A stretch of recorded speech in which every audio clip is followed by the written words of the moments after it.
Good morning. Welcome into 104.5 The Zone. Happy Roster Reaper Day. Ominous.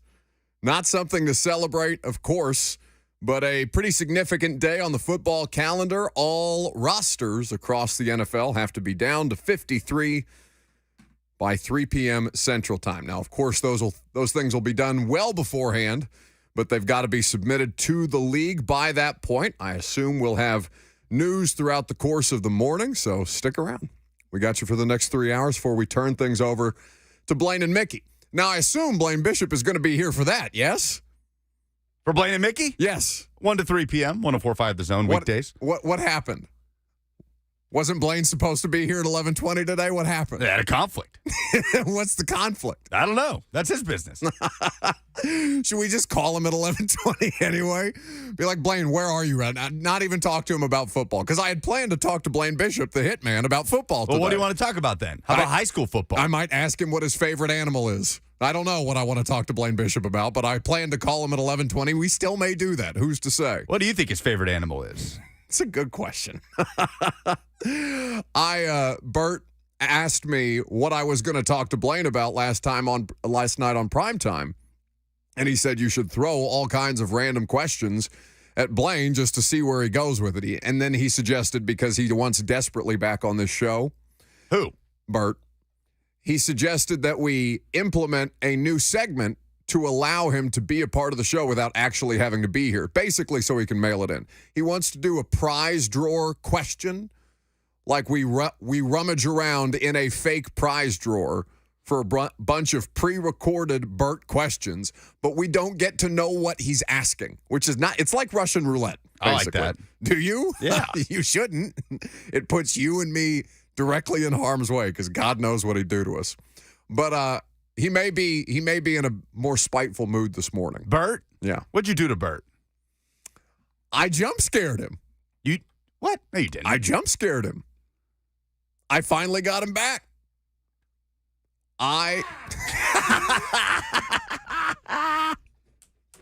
Yes, the flinch. Amazing. Look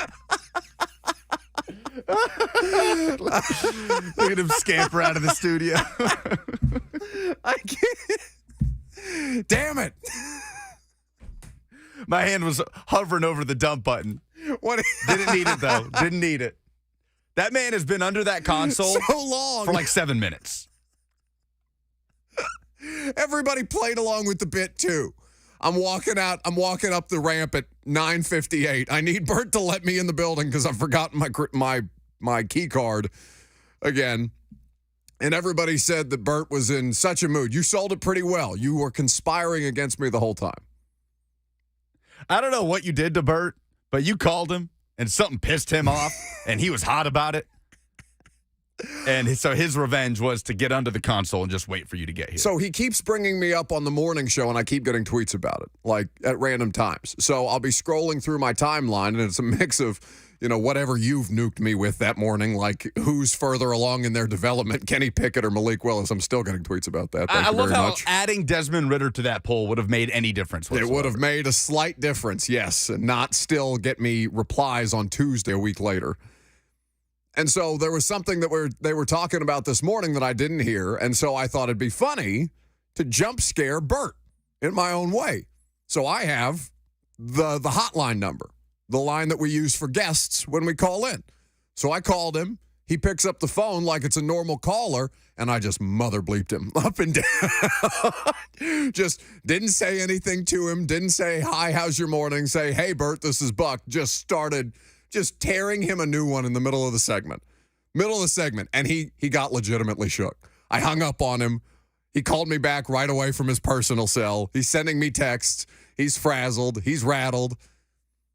That's my jump scare. And apparently he was shook up enough about it to linger in here like a bad smell long enough to try and jump scare me back. That's the closest he's been to getting me. I flinched. Yeah, he got you. He got me. That one counts. Video evidence of that one.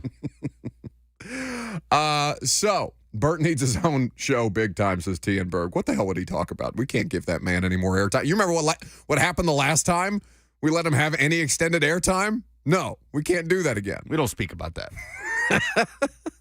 Deleted all the evidence but one. Terrible. So it's roster cut day. We'll get into it together. We should probably start with Treylon Burks being back at practice. So that was something that we had an idea of while we were still on the air. Of course, those things are embargoed until practice ends because now regular season rules do apply. But very soon. It did not take long. No. The LCL sprain, a couple of weeks, it's been just about that. It did indeed end up being best case scenario. A couple of weeks. So now Treylon Burks back at practice. Didn't appear to have any limitations. They weren't able to stick around for the extent of practice, though the way that we have been, though, for training camp. So there's no telling how much or how little he did after they sent the media away once they do stretch an individual period. So, but no brace, which I think is notable. They weren't in pads yesterday. Maybe, we'll see what he looks like by the time week one rolls around. But the idea that I think you can count on him being available. Yeah, Parker on the F&M Bank chat asks, is he a lock for week one? I'm not going to do that. But I would say that you feel pretty good about his chances. Like, God forbid something happened between now and week one, right? Like, I'm not going to do the whole, yes, Treylon Burks, lock to start week one. Titans by 4, or however we would do that. If he's practicing with no limitations 2 weeks looks pretty good before the game, feel good about it. Feel pretty good about it, but like a lock for week one, whatever. So Treylon Burks back in the mix. Feel pretty good about your chances heading down to New Orleans for the season opener. Any and all firepower that you can have available to make that thing happen, going to be necessary. Now, for the Titans today, of course, there's going to be a fair amount of players that get announced as waived. We'll do our best to keep tabs on that. Looks like Racing McMath is the first victim. Oh, damn. What? I don't think we should play the entire breaking news. You beat me to it. Racing McMath waived. Who reported that? Jordan Schultz. I think we should not play the entire breaking news sounder, but just kind of just hit a little taste of it. Do you want to do that? That sounds like more of a burden on you. Or we can hit him with the Blaine Bishop news sounder, since Blaine's not here today. We can have his presence on the show. I think that's what we should do. I agree. I think that is symbolic of roster reaper day. So Racing McMath first down. No reason to keep him around. No, I mean, and listen, that sounds pretty harsh. I know that you wish the best for any and all of these guys that get opportunities elsewhere, and that they continue to have long and productive NFL careers, and that they all continue to stay healthy in the course of it. But reality of the situation: 37 dudes on every team going to be out on the street. Racing McMath, one of the ones that has since been released today. So Nick Suss of the Tennessean confirming that the Titans are waiving running back Jaquez Patrick and working towards bringing him back to the practice squad. I didn't see who was on that first, but I did see that was out there. So wait, Nick is saying that they plan to bring him back to the practice squad. Nick's words are working towards bringing him back on the practice squad if he makes it through waivers. Okay. So no guarantee of that. Although he's a fascinating player just for as many places as he's been trying to keep his NFL career alive. You know who he reminds me of? And I couldn't figure out which player. The style is something that's obviously familiar around here because he runs with great effort and really, really physical. Corey Curtis, I was watching back the preseason game again this morning, and Corey Curtis mentioned that Patrick bore some similarities to Deontay Foreman. And I do like that as a comparison. Now, if you have Tajay Spears, you don't need a Deontay Foreman-like figure to back up Derrick Henry. And if you can get him through on the practice squad, it can give you a little bit of a buffer should injury occur to either one of those two. Hassan Haskins on IR yesterday, so looking like 3 running backs, right, on the Titans roster. I would think that's a pretty safe bet. Not doing roster locks today, but I would say that's a pretty safe bet. I mean, at this point, what other scenario could there be to have more than 3 running backs? No. If Patrick's waived, Haskins on IR, that leaves 3 guys. I think that – so who's the most interesting name to keep track of today? Because obviously I think it's Caleb Murphy. Yeah, I think that's the one Titans fans would most want to keep track of. And I continue to think that he's probably the odd man out, and I still hate that as a scenario, but you understand the value that all of these NFL teams place on special teams, and Caleb Murphy is not somebody who is overwhelmingly a contributor on special teams. If he's a guy that can be a productive pass rusher for you in coming years, keep him on the roster. He's not going to make it through waivers. No. So there are enough teams that need pass rush. I mean, Minnesota, just so they can stop sending additional rushers. You don't think that they'd look at that tape, see what he did against their backup offensive line, and be like, yeah, we'd take a flyer on that dude. Give him some run. I think that's probably the most interesting name out there. And we can talk about the idea of, are there any surprising veteran cuts that we might see throughout the course of today? Remember that they still don't have a kicker on the roster as of this morning, and we'll keep you updated with the latest on that. Coming up next, though, since college football is already upon us and week one really getting ready to get underway, Tennessee playing here in Nashville, I thought it'd be fun to do a college football storyline draft. So Lucas and I are going to work this snake draft style. We're going to draft the most compelling storylines in college football. If you want to join the conversation, you're welcome to do so. Roster cut news throughout the course of today. I'm Buck Rising. It's 104.5 The Zone.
Welcome back to the show. 615-737-1045 is how you join us on this Roster Reaper Day. 3 p.m. Central is the deadline for NFL teams to get down to 53. We're keeping track of the transactions that the Titans reportedly make and will announce. So far, is it Jaquez or Jocks? Jaquez is how I've heard Mike Keith say it during Titans radio broadcast. To Mike Keith, Jaquez Patrick, running back, Racey McMath, wide receiver, 2 guys obviously on the outside looking in. Those are the first 2 names as of this morning. We'll keep tabs on those transactions as they continue to come out. We'll get to your phone calls too. 615-737-1045 is the number if you want to get involved on this roster cut day. A quick reminder, if you want to be in Geodis Park next Saturday, Nashville SC hosts Charlotte. You can sign up for your chance to win tickets at 1045thezone.com/contests right now. Lucas is going to that game this weekend? I'll be there on Saturday, not calling it. I'll be on the call tomorrow night when Nashville goes down to Miami to face Messi and all his friends once again, this time in MLS regular season play. Fun. Tristan is calling us from Brentwood. Hey, Tristan. Yes, I was wondering, can't they get rid of Monty Rice and keep Caleb Murphy, and are they going to keep Kareem Jackson, the guy from Georgia, because that's a viable option, because Caleb Murphy has done more than Monty Rice ever, and I think Caleb Murphy has a great upside to him. Don't disagree with that.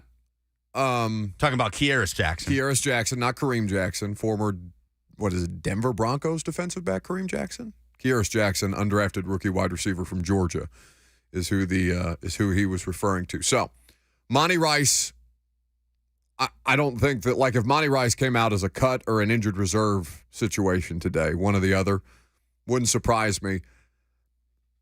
I don't necessarily know that it's as simple as that. Monty Rice, and I hate to keep deferring back to special teams. I know it's an answer that you guys don't like, but Monty Rice, decent special teams player. Hassan Haskins, decent special teams player. Now, if they can get more value out of Caleb Murphy on special teams, if they can justify the roster spot that way, it will make it a lot easier of a decision, because you're right. He's a talented pass rusher. He's a natural-born pass rusher, to hear Arden Key tell it. The Brian Baldinger breakdowns online where he shows you how, I don't want to say refined, but at least the bones of a pass rush plan and how important that is at the NFL level. That an undrafted rookie free agent, who, even though he's an undrafted rookie free agent, was one of the most productive, is the most productive pass rusher in college football coming out of Ferris State, then that's a really, really difficult thing to let go, especially at value, because he's so damn cheap. That more than anything. So maybe the value exceeds what you would get in a special teams player, or maybe you make an exception for Caleb Murphy that way. I just don't think that's one of those things that Vrabel's going to move off of. Now, if he ends up on the roster today, can you call in here and yell at me for being loud wrong about a gut feeling? Sure, you're more than welcome to. But there's something in the back of my mind that says, yeah, but this is how they've typically done those things, so don't be surprised if Caleb Murphy's on the outs. I think I'll be surprised if Caleb Murphy's on the outs. I'm biased over Caleb Murphy. I just think there's something there. I think that's a guy that can blossom into a really productive player in this league. And I think letting him go because of lack of special teams production, I understand how important that is to the coaching staff. Think it would be a shame. And I think he would go make an impact somewhere else. Oh, I'm not disputing any of that. I'm not disputing any of that at all. I'm just playing, I guess, devil's advocate for what might transpire. Something to keep in mind. College football storylines. New college football season officially upon us. It'll feel real tomorrow when Josh Pate is in studio. I've got a lot of questions for Pate. College football storylines, though, heading into the 2023 season, we're going to draft them. Now, I'm going to pick first.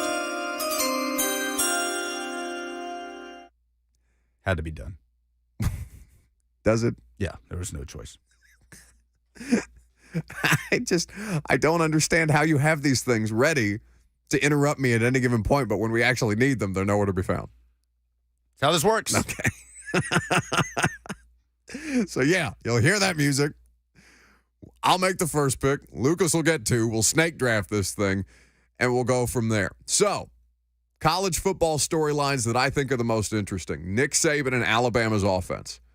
Because I think that has as much impact on the college football playoff scenario. I know it's before week 1. I know week 0 just happened.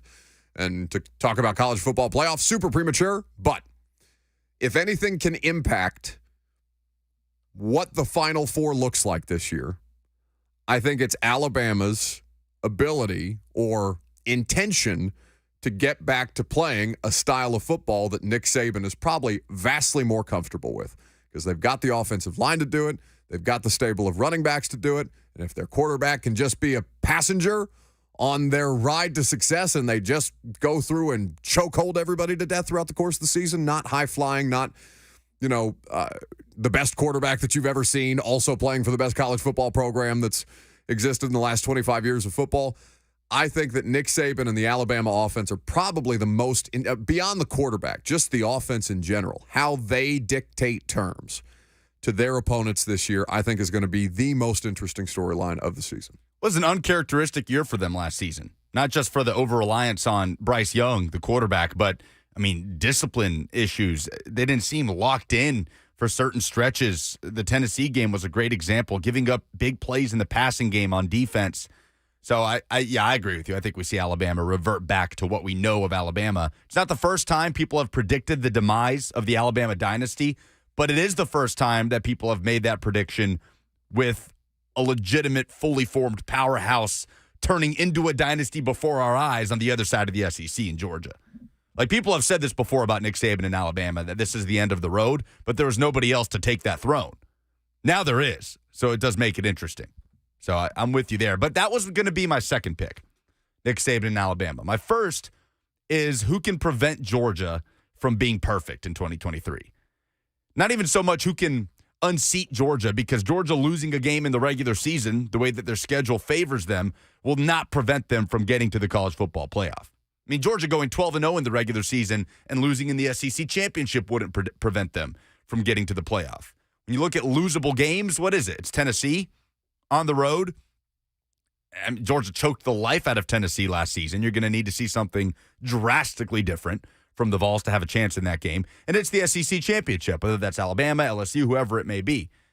Georgia's going 11-1 or 12-0 this season. So can they be the first program in the modern college football era to three-peat? What does that look like with Mike Bobo now calling plays and Carson Beck now at quarterback?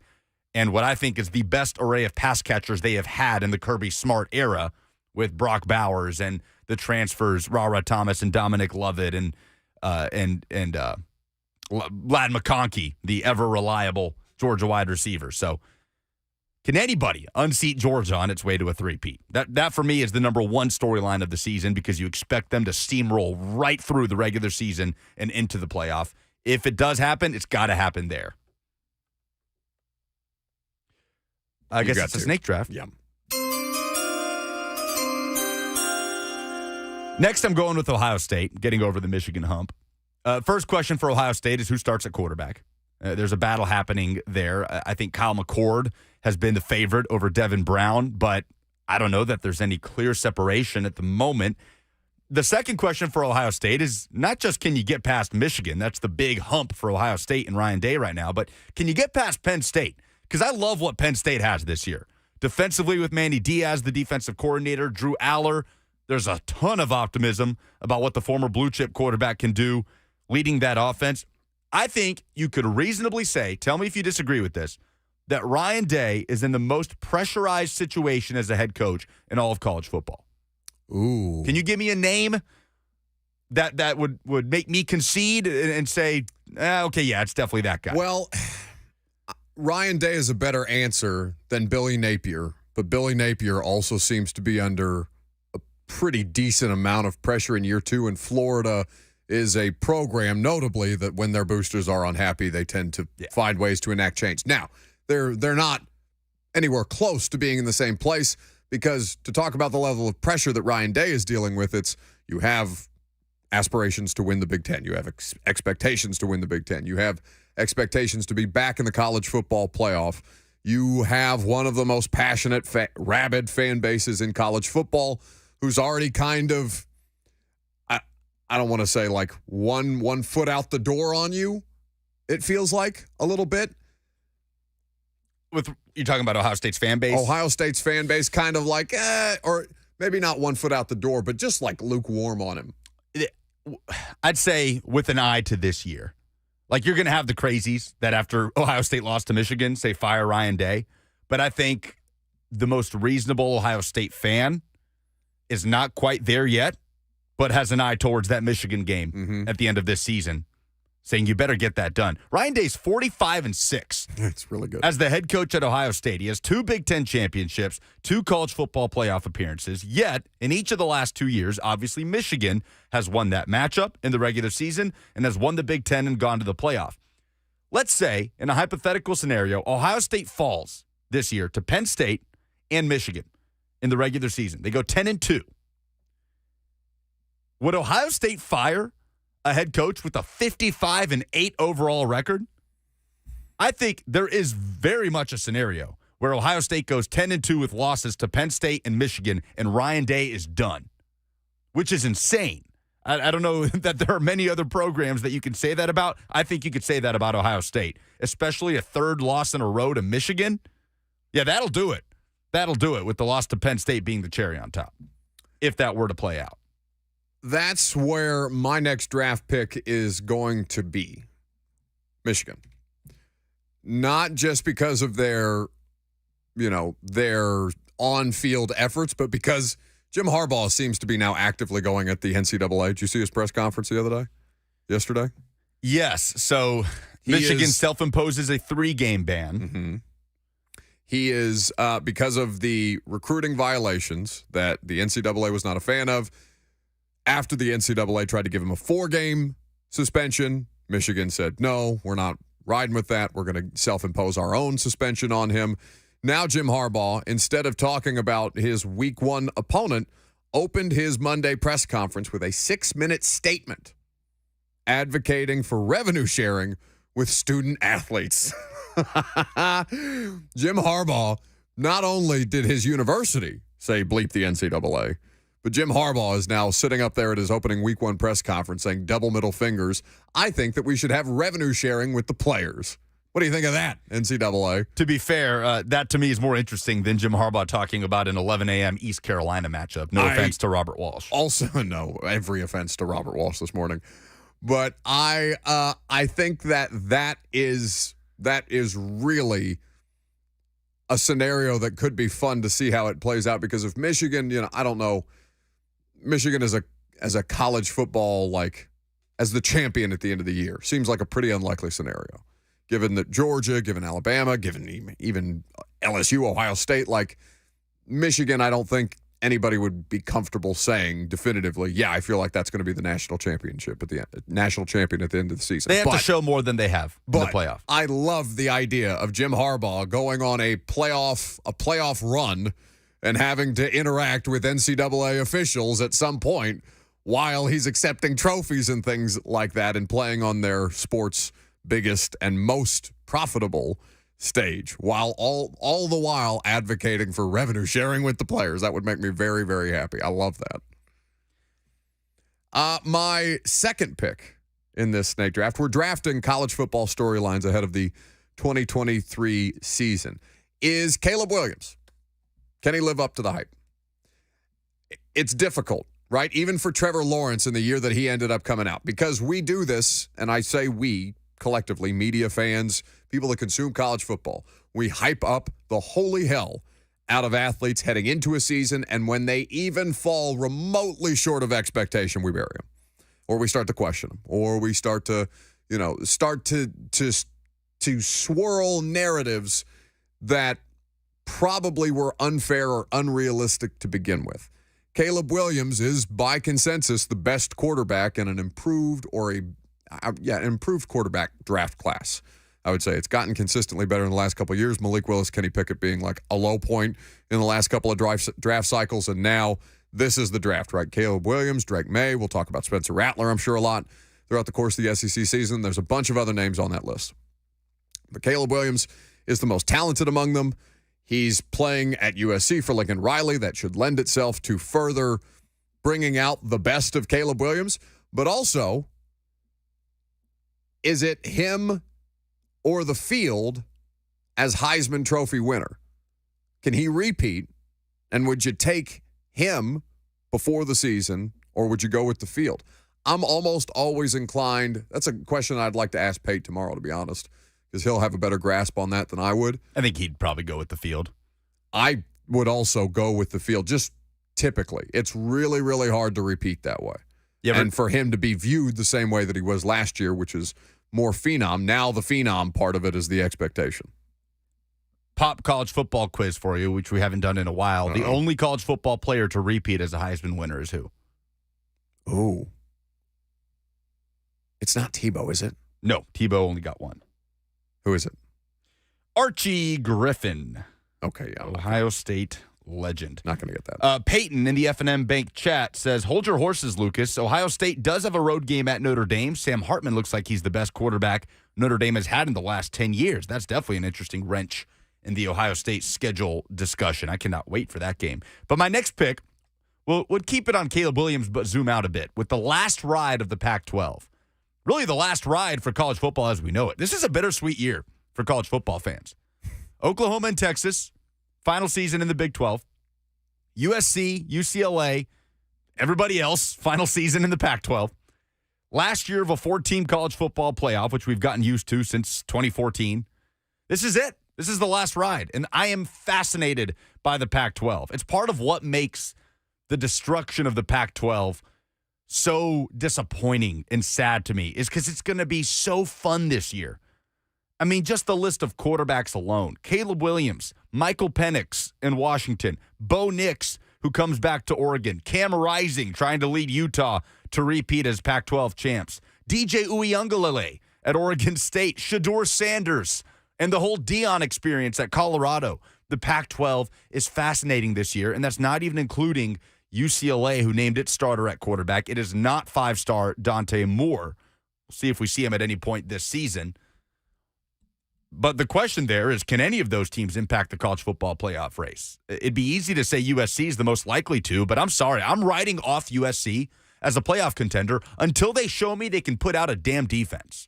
Like, I understand there are excuses from – I don't know why it upsets me. Yeah, I was just going to say, this is DeMarcus Robinson levels of obsession. I don't get it. Like, I truly, it baffles me why it upsets me so much. It's not like USC fans have had it bad for their entire existence. I know they haven't been as nationally relevant as they would like in recent years, but my goodness, man. Like, what does it take for Lincoln Riley to look in the mirror and say, I'm not going to win a championship unless this happens? It's the definition of insanity, of doing the same thing over and over and expecting different results. I know the personnel is better. I know the front is better as far as the talent is concerned, but it's not even really about talent with USC. It's about tackling. like straight up. Something that should be core at the premise of any football team. It's about identity and philosophy. They just don't have one on the defensive side of the ball. And I understand they're going to be in that conversation all season long, but with the nature of the Pac-12, I think USC is going to get cannibalized at some point based on the sample size that we have from Lincoln Riley's tenure as a head coach in general, going back to Oklahoma last season defensively for USC, and what we saw, unable to pull away from San Jose State until like the fourth quarter because you're giving up big play after big play after big play in week 0. So, but with all that said, the Pac-12, fascinating this year in its final ride. My last pick is going to be Luke Fickell at Wisconsin. I think that's one of the more, I mean, we haven't talked about it, obviously. It's not, within the purview of the SEC. This is obviously going to be a very SEC-centric show and news coverage, but Luke Fickell going from Cincinnati to Wisconsin and basically trying to get that place, trying to Matt Rule at Nebraska this thing, except I think Luke Fickell has a better opportunity to do that. Matt Rule would have been my 1B here to Luke Fickell's 1A. I just think that Fickell is – Matt Rule was a really, really good college coach, and he was good at building back up programs. So let me not discount what he's trying to do at Nebraska. I just think it's a lot heavier lift at Nebraska right now than it probably is at Wisconsin, and I think Luke Fickell's probably more equipped to do it. My last pick would be Jimbo, the evolution of Jimbo's Jimbo good. with Bobby Petrino in the fold. Or lack thereof. That was fun. Pate will be in here tomorrow at this time at 10:20, so we'll go through a lot of things ahead of the week 1 of the college football season. Reports that Anthony Kendall making the Titans 53-man roster, the cornerback. That is from Aaron Wilson. Did you have Anthony Kendall on your list? Don't think I did. How pissed are people going to be if Anthony Kendall's on there because he plays special teams and Caleb Murphy's not? That's what I'm saying. Like, how many names would you expect to make this roster over Caleb Murphy? I bet Titans fans would have a pretty short list, and I'm saying, look, like, we'll see what happens at 3 p.m. today when this thing is finalized, but I bet Anthony Kendall wasn't on anybody's 53-man roster projection. What in sports made you say, oh no, maybe it's that? We'll do it coming up next.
What in sports made you say, oh no, this weekend? 615-737-1045. That's the number.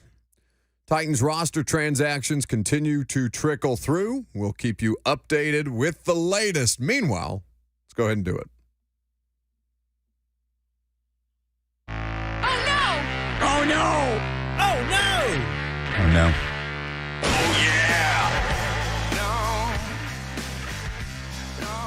What made me say, oh no, Arizona State is self-imposing a bowl ban for this upcoming season. So why do I care about Arizona State? You might ask, why would any of you care about Arizona State? They probably weren't going to be making a bowl anyway. But the reason why is they are in the midst of an NCAA case against the school's football program, with the root issue being the tenure of former coach, one-time television personality, now television personality again, Herm Edwards, whose job with the Sun Devils ended 3 games into last season with an embarrassing loss to Eastern Michigan. For those of you who remember, the athletic director walked out, met Herm on the field, told him he was fired, and that was the extent of Herm Edwards' tenure. Apparently, the extent of these is as severe, if not worse, than what Tennessee is accused of doing with the Chick-fil-A bags full of money.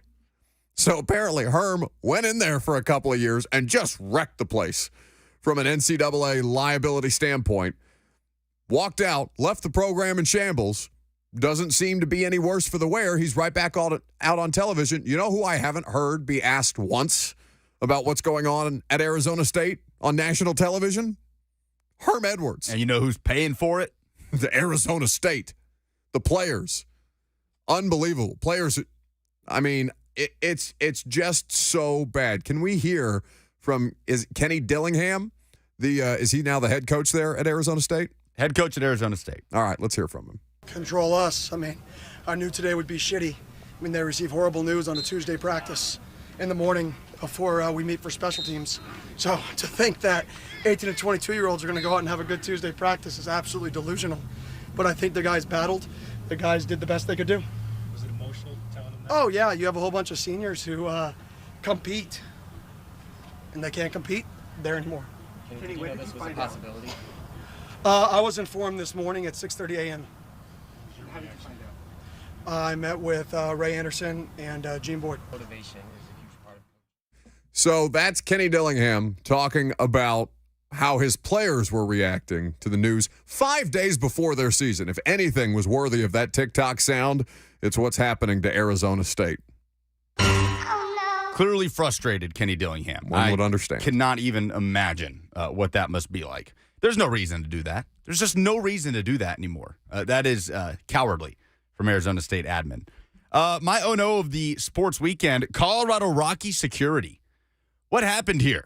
The Braves routed the Rockies 14-4 last night, but probably feel like they got out of there. Lucky that Ronald Acuna didn't get hurt, because while Acuna is standing in the outfield, a Rockies fan makes his way onto the field and sprints over to Acuna, wraps his arms around him, and is bear hugging Ronald Acuna as Rocky security comes in chase.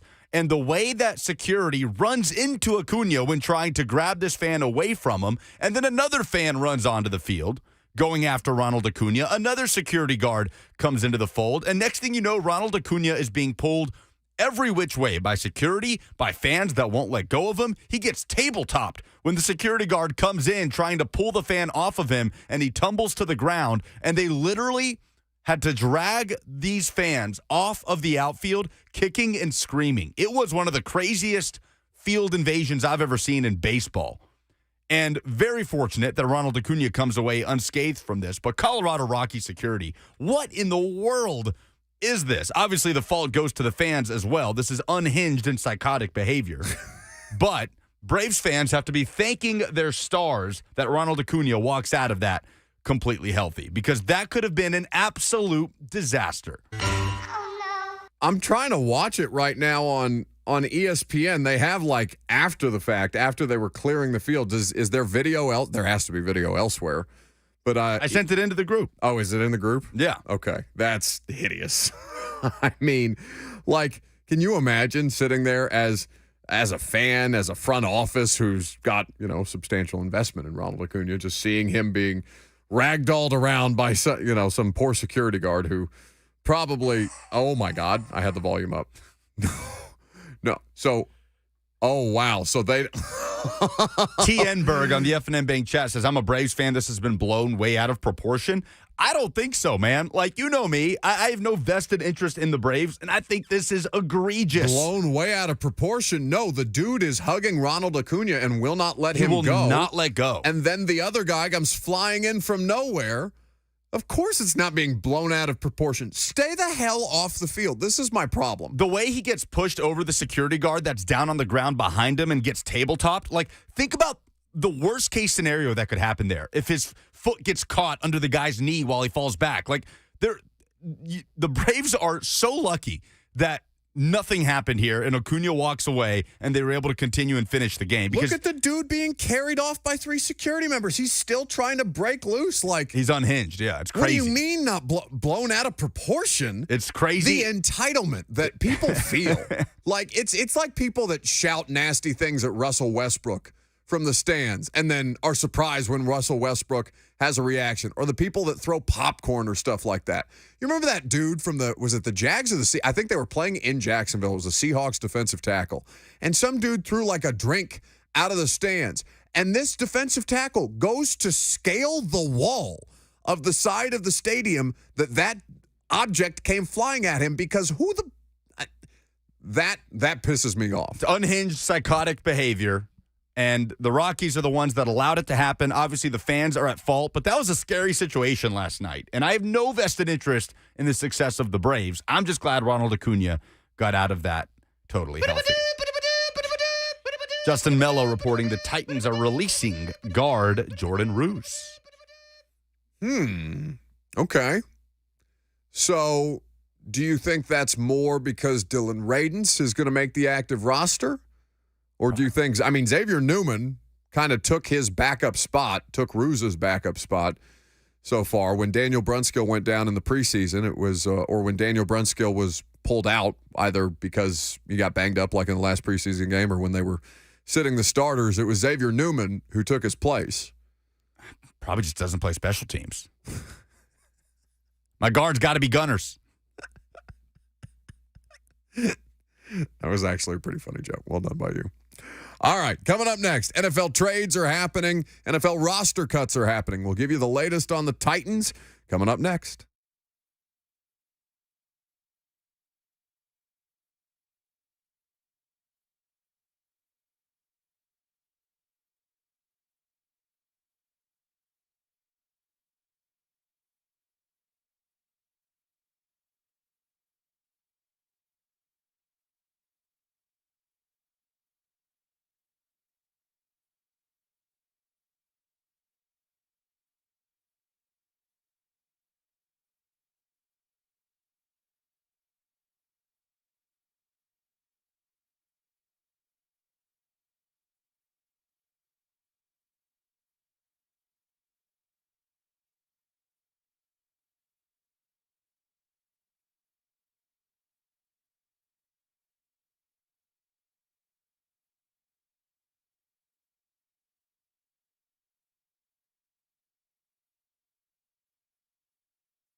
It is 11 o'clock. Good morning. I'm Lucas Panzica from the 104.5 The Zone studios. It is roster cut day in the NFL by 3 p.m. Central Time this afternoon. Active rosters have to be down to 53 players. Titans already making some moves, including cutting wide receiver Racey McMath. That's per Jordan Schultz. Justin Mello reporting the Titans have cut running back Jaquez Patrick and offensive lineman Jordan Ruse. Mello also reporting that cornerback Anthony Kendall will be on the 53-man roster. Titans made a transaction on Monday to place running back Hassan Haskins on injured reserve, while wide receiver Treylon Burks returned to practice for the Titans on Monday after suffering a knee injury in joint practices with the Vikings. Offensive lineman Dillon Radunz was back in action as well after being activated off the PUP list. For all your foundation repair and waterproofing needs, visit USSTN.com. Breaking news at once on your home for the Titans and Vols. This is 104.5 The Zone.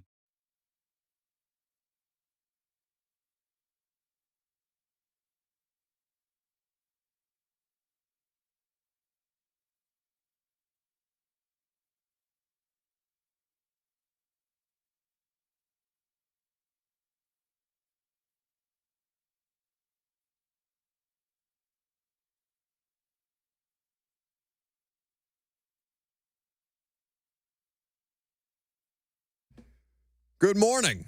Good afternoon almost. Welcome into 104.5 The Zone on this Roster Reaper Day. Keeping track of some transactions for you. 615-737-1045. That's how you can join the conversation at any point. Going to get into some running back discussion in just a little bit, and we'll have our second edition of High School Football Heroes. Columbia Academy running back Monte Baldwin will be our guest, so we'll look forward to catching up with him. So far, handful of transactions already being made. I'm trying to keep track of them as best I can based on the ones that have already been cut and the ones that continue to roll out. But there's a transaction that I have a question about that the team announced yesterday.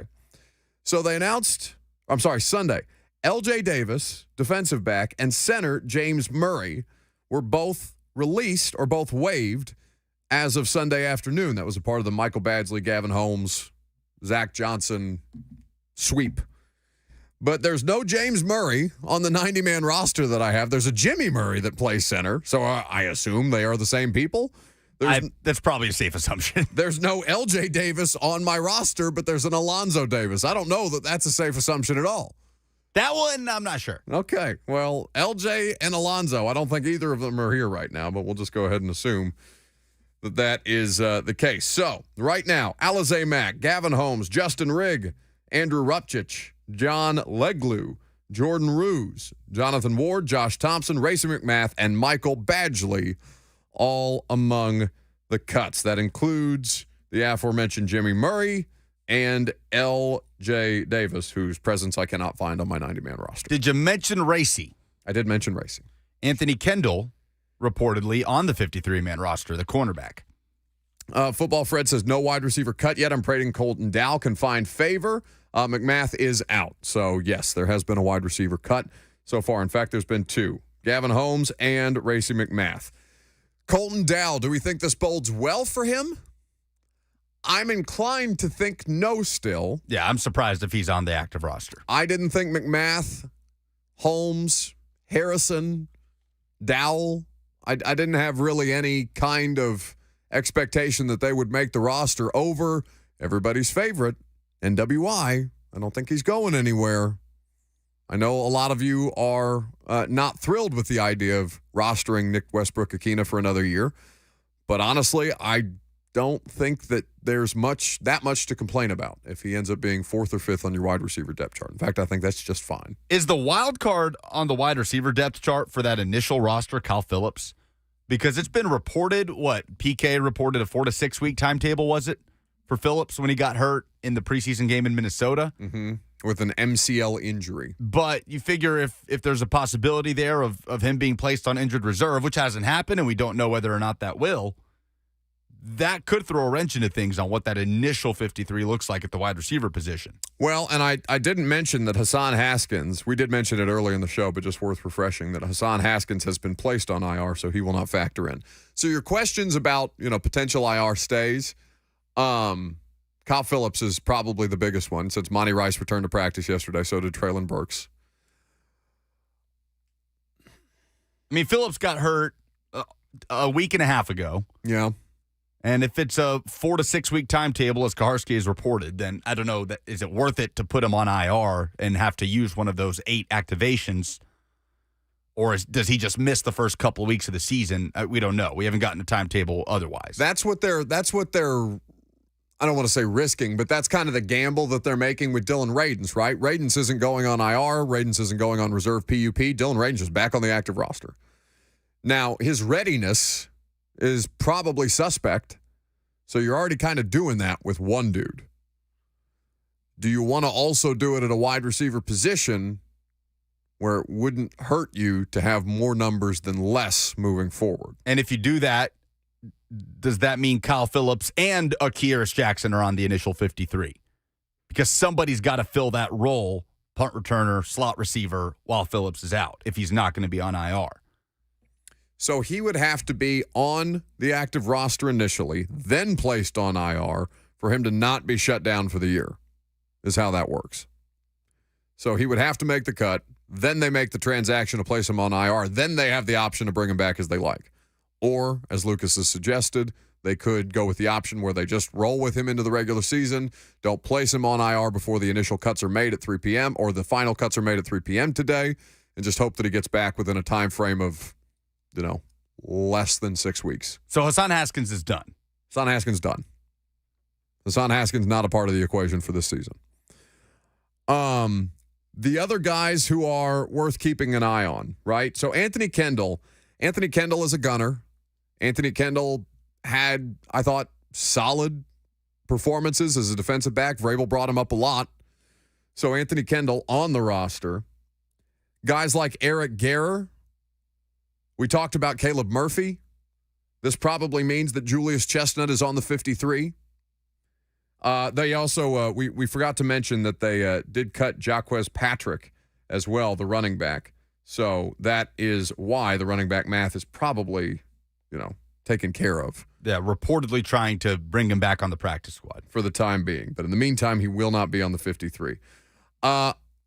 T.N. Berg in the F&M Bank chat. You can also interact there. Facebook, YouTube, Twitter, and Twitch. He says, I don't think they are cutting Phillips, but Dow will make the team. I don't think they're cutting Kyle Phillips. Could they put him on PUP? They could. No, I'm sorry. They can't because he's played in the preseason. They Okay. can't put him on reserve PUP. The only way that they could do that is, one, if he hadn't played in the preseason, and two, he would then be required to miss the first 4 games. Okay. So good question, but no, he cannot go on reserve PUP. So I think that Colton Dowell is probably odd man out here.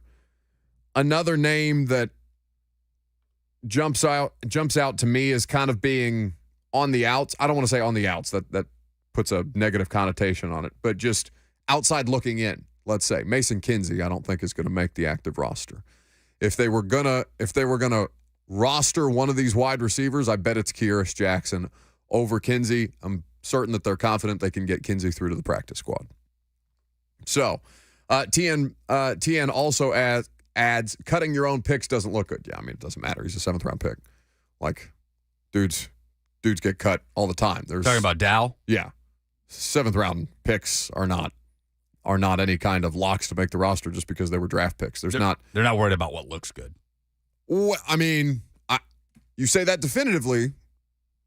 I mean, optics don't matter as much. There's no conversation on, this guy's not good enough to make our 53, but it wouldn't look great if we cut our 7th-round pick. No, like that conversation is not happening. That's not happening. No.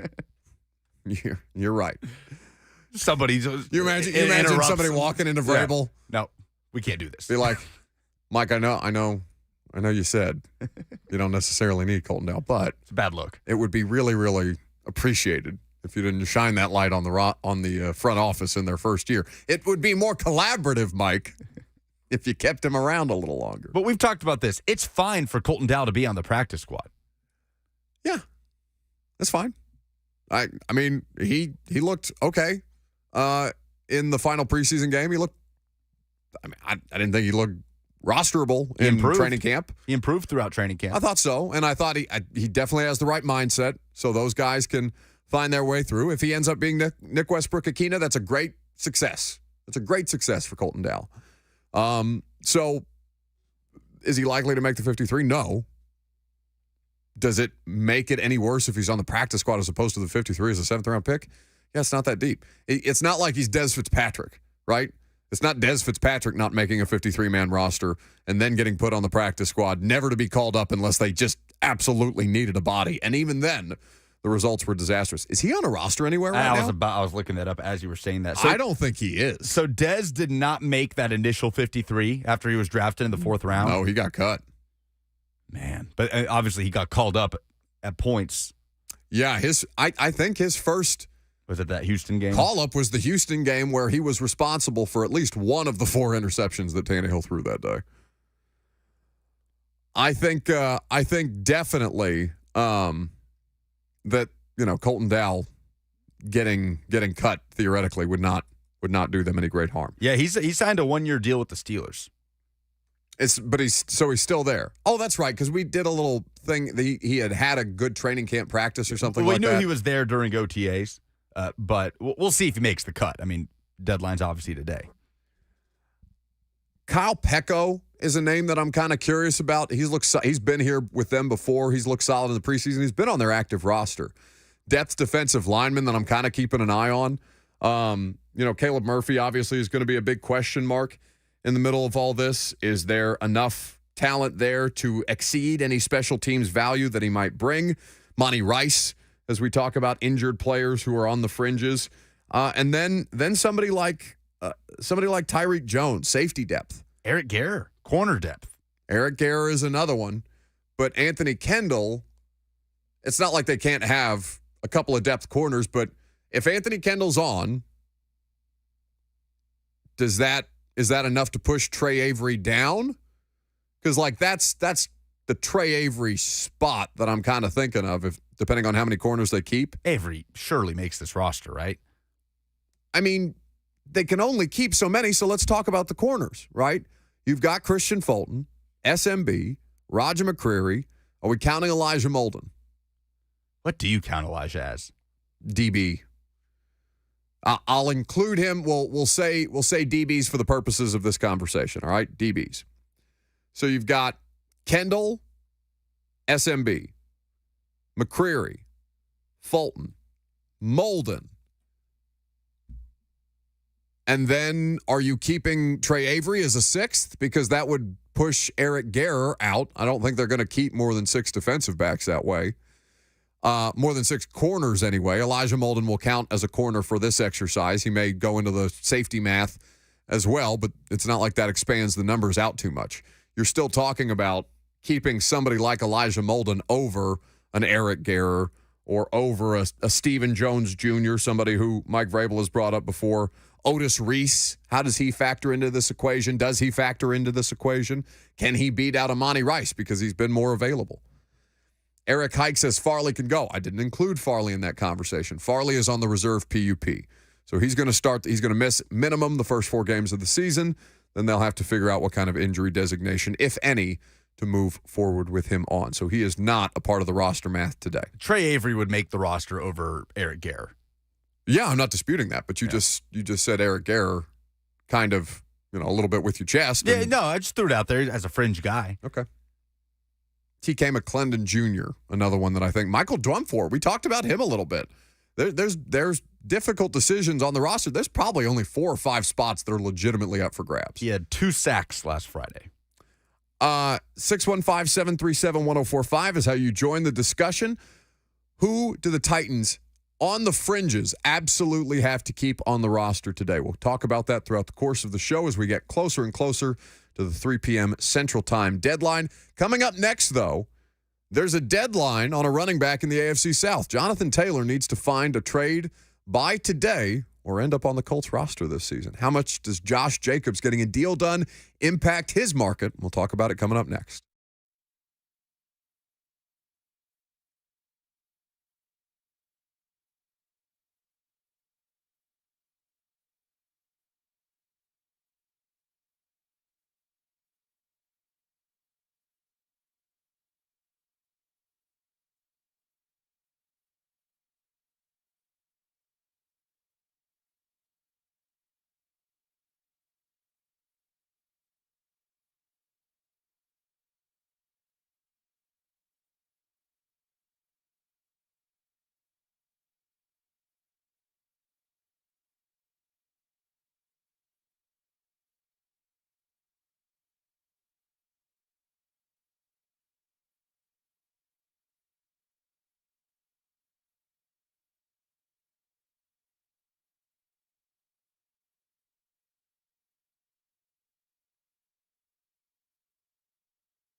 615-737-1045. Join the conversation if you want. Roster cut day, transactions coming down the line. So, had some questions in the F&M Bank chat that people were asking. Titans apparently interested in trading for a kicker today, according to our friend Diana Rossini at The Athletic.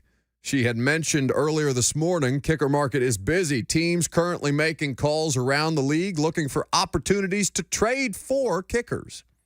Rams, Lions, Titans, Niners, and Broncos.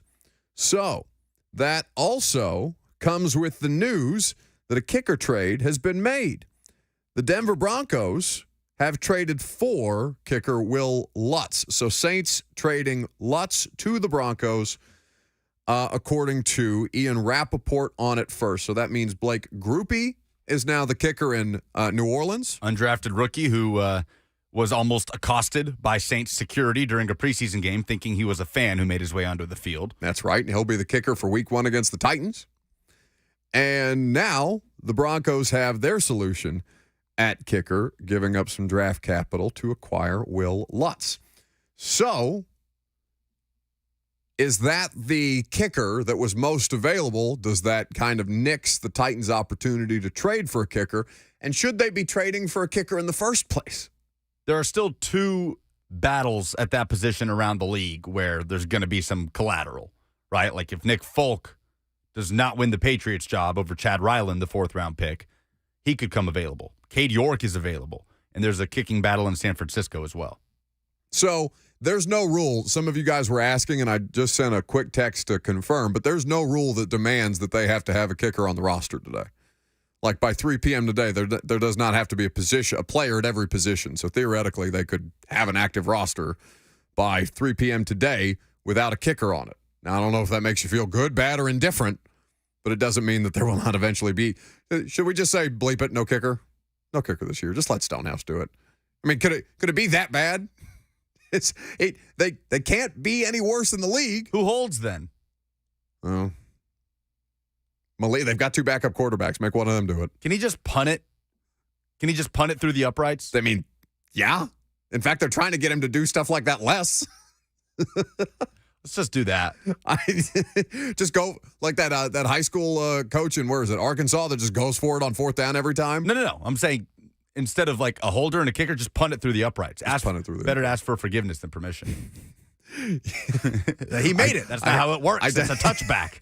Well, listen, if anybody could get it through on the competition committee, it'd probably be Mike. Drop kick it Flutie style, says Chad Casual. I mean, listen, the kicking situation, it is the worst in the league. Like, there are statistics that put it as the worst kicking situation since 2019 in football. So, I mean, yes, it could get worse, but not comparative to the rest of the NFL teams. So if you don't want to have a kicker, you don't have to have one today. Chris in Nashville is up next. Hey, Chris. Hey, gentlemen, that was going to be my question, actually. Are we still in that trade zone, and who would we trade? I'm thinking if we could get a decent kicker that could, make us last throughout the playoffs, I would trade Haskins and Dow for either a great kicker, or I would trade them for a 3rd or 4th round pick. What do you guys think about that? I don't think anybody's making that trade. 1, Haskins is on IR. 2, Colton Dow is a 7th round pick. 3, nobody's giving up a great kicker in the first place. 4, what on earth are you talking about? 3rd or 4th round pick for 2 guys. Was Haskins a 4th and Dow a 7th? A running back who's done nothing in the league? Like, what are you talking about? Depreciating assets all over the place. That's like driving a new car off the lot and expecting to get getting more value than you left with it. Thanks for the call, Chris. You thought bad tone? No, I mean, you're not wrong. But I could have been nicer. You're right. You can always be nice. Well, I asked you that the other day off the air. I was like, I feel like you've been trying to back me down a little more lately. Has my tone been bad? Like, can you help me here? Because I don't want to sound like a bleep hole. You got to find the right balance. That's not easy for me. Yes, it is ridiculous to suggest that Hassan Haskins and Colton Dow would be of interest to any team that would be willing to offload a quality kicker. A guy who's not going to play this year and a 7th round pick at a UT Martin. Yeah, that's a 3rd or 4th round pick you'd be willing to do. Okay, I'll stop. It's bad. But whoever ends up on this roster to kick for the Titans week 1, like there's not going to be any degree of confidence that that's going to be the guy throughout the course of the season. No, I expect. Listen, I'm going into this expecting there to be 2 or 3 of them this year. The carousel just keep on turning. Keep on trucking. They've had 13 different names. Especially if there's no investment in it, right? Like if you're just looking to find the right guy at the cheapest possible cost, it's probably just going to keep going like this. 350 Legend on YouTube says, Bucks always rude with a smart mouth. I know it's and I'm not that smart, so I don't know where I get off. Truly, it's it's a bad combination. Would you though? Because I do think it presents an interesting question. Because he did ask who might they trade for. My difficulty is trading for a kicker when you know one's going to end up on the street, like giving up draft capital right now. On the day when you know these guys, I mean, they're not going to ride into 2023 or past the deadline even with 2 place kickers on the roster. One wouldn't think. So is it truly worth it to you? Now, you may argue yes. And I assume the caller that just called in said, he would trade up assets or trade off assets to acquire a kicker. He said a great kicker and the value that he was offering was not anywhere close to what would yield a great kicker, and I don't think great kickers are available. But is it worth it to this team to give up draft assets to acquire a kicker that's feasible in the immediate? And to that point, Jonathan in the F&M Bank chat points out, Broncos cut Brett Maher because they just acquired Will Lutz. Right. So, these dudes are going to be out here. Do you think that they need to be proactive in giving up draft capital as we have, 4.5 hours basically until the cut comes down? Brett Maher, I feel like, will get snapped up. I know he had the meltdown in that playoff game. Was that against Tampa Bay? Mm-hmm. That he missed? I don't remember who the opponent was, but I know it was in the playoffs. I think he missed all those extra points against Tampa Bay and then missed another extra point against San Francisco in the divisional round. But he had a solid year. Like, that was a one-game thing, but he played in all 17 games, was 90.6%, 9 for 11 in field goals from 50-plus, was 50 of 53 in extra points last season, of course, before the singular meltdown in the playoff game. But at this point, beggars can't be choosers, right? Like, Brett Maher's probably going to get snapped up. Titans aren't the only team looking for a kicker. They're Be not proactive. even begging. They're just so shoulder shrug about it that one would understand why it would completely drive you insane the way that the Titans have managed the field goal kicking situation since Ryan Suckup in 2018, since Suckup's last healthy season.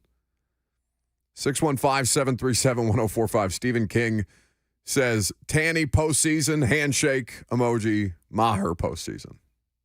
Comparing Tannehill as a playoff performer to Maher. Jerry is calling us from Dixon. Hey, Jerry. Hey, how y'all? Great.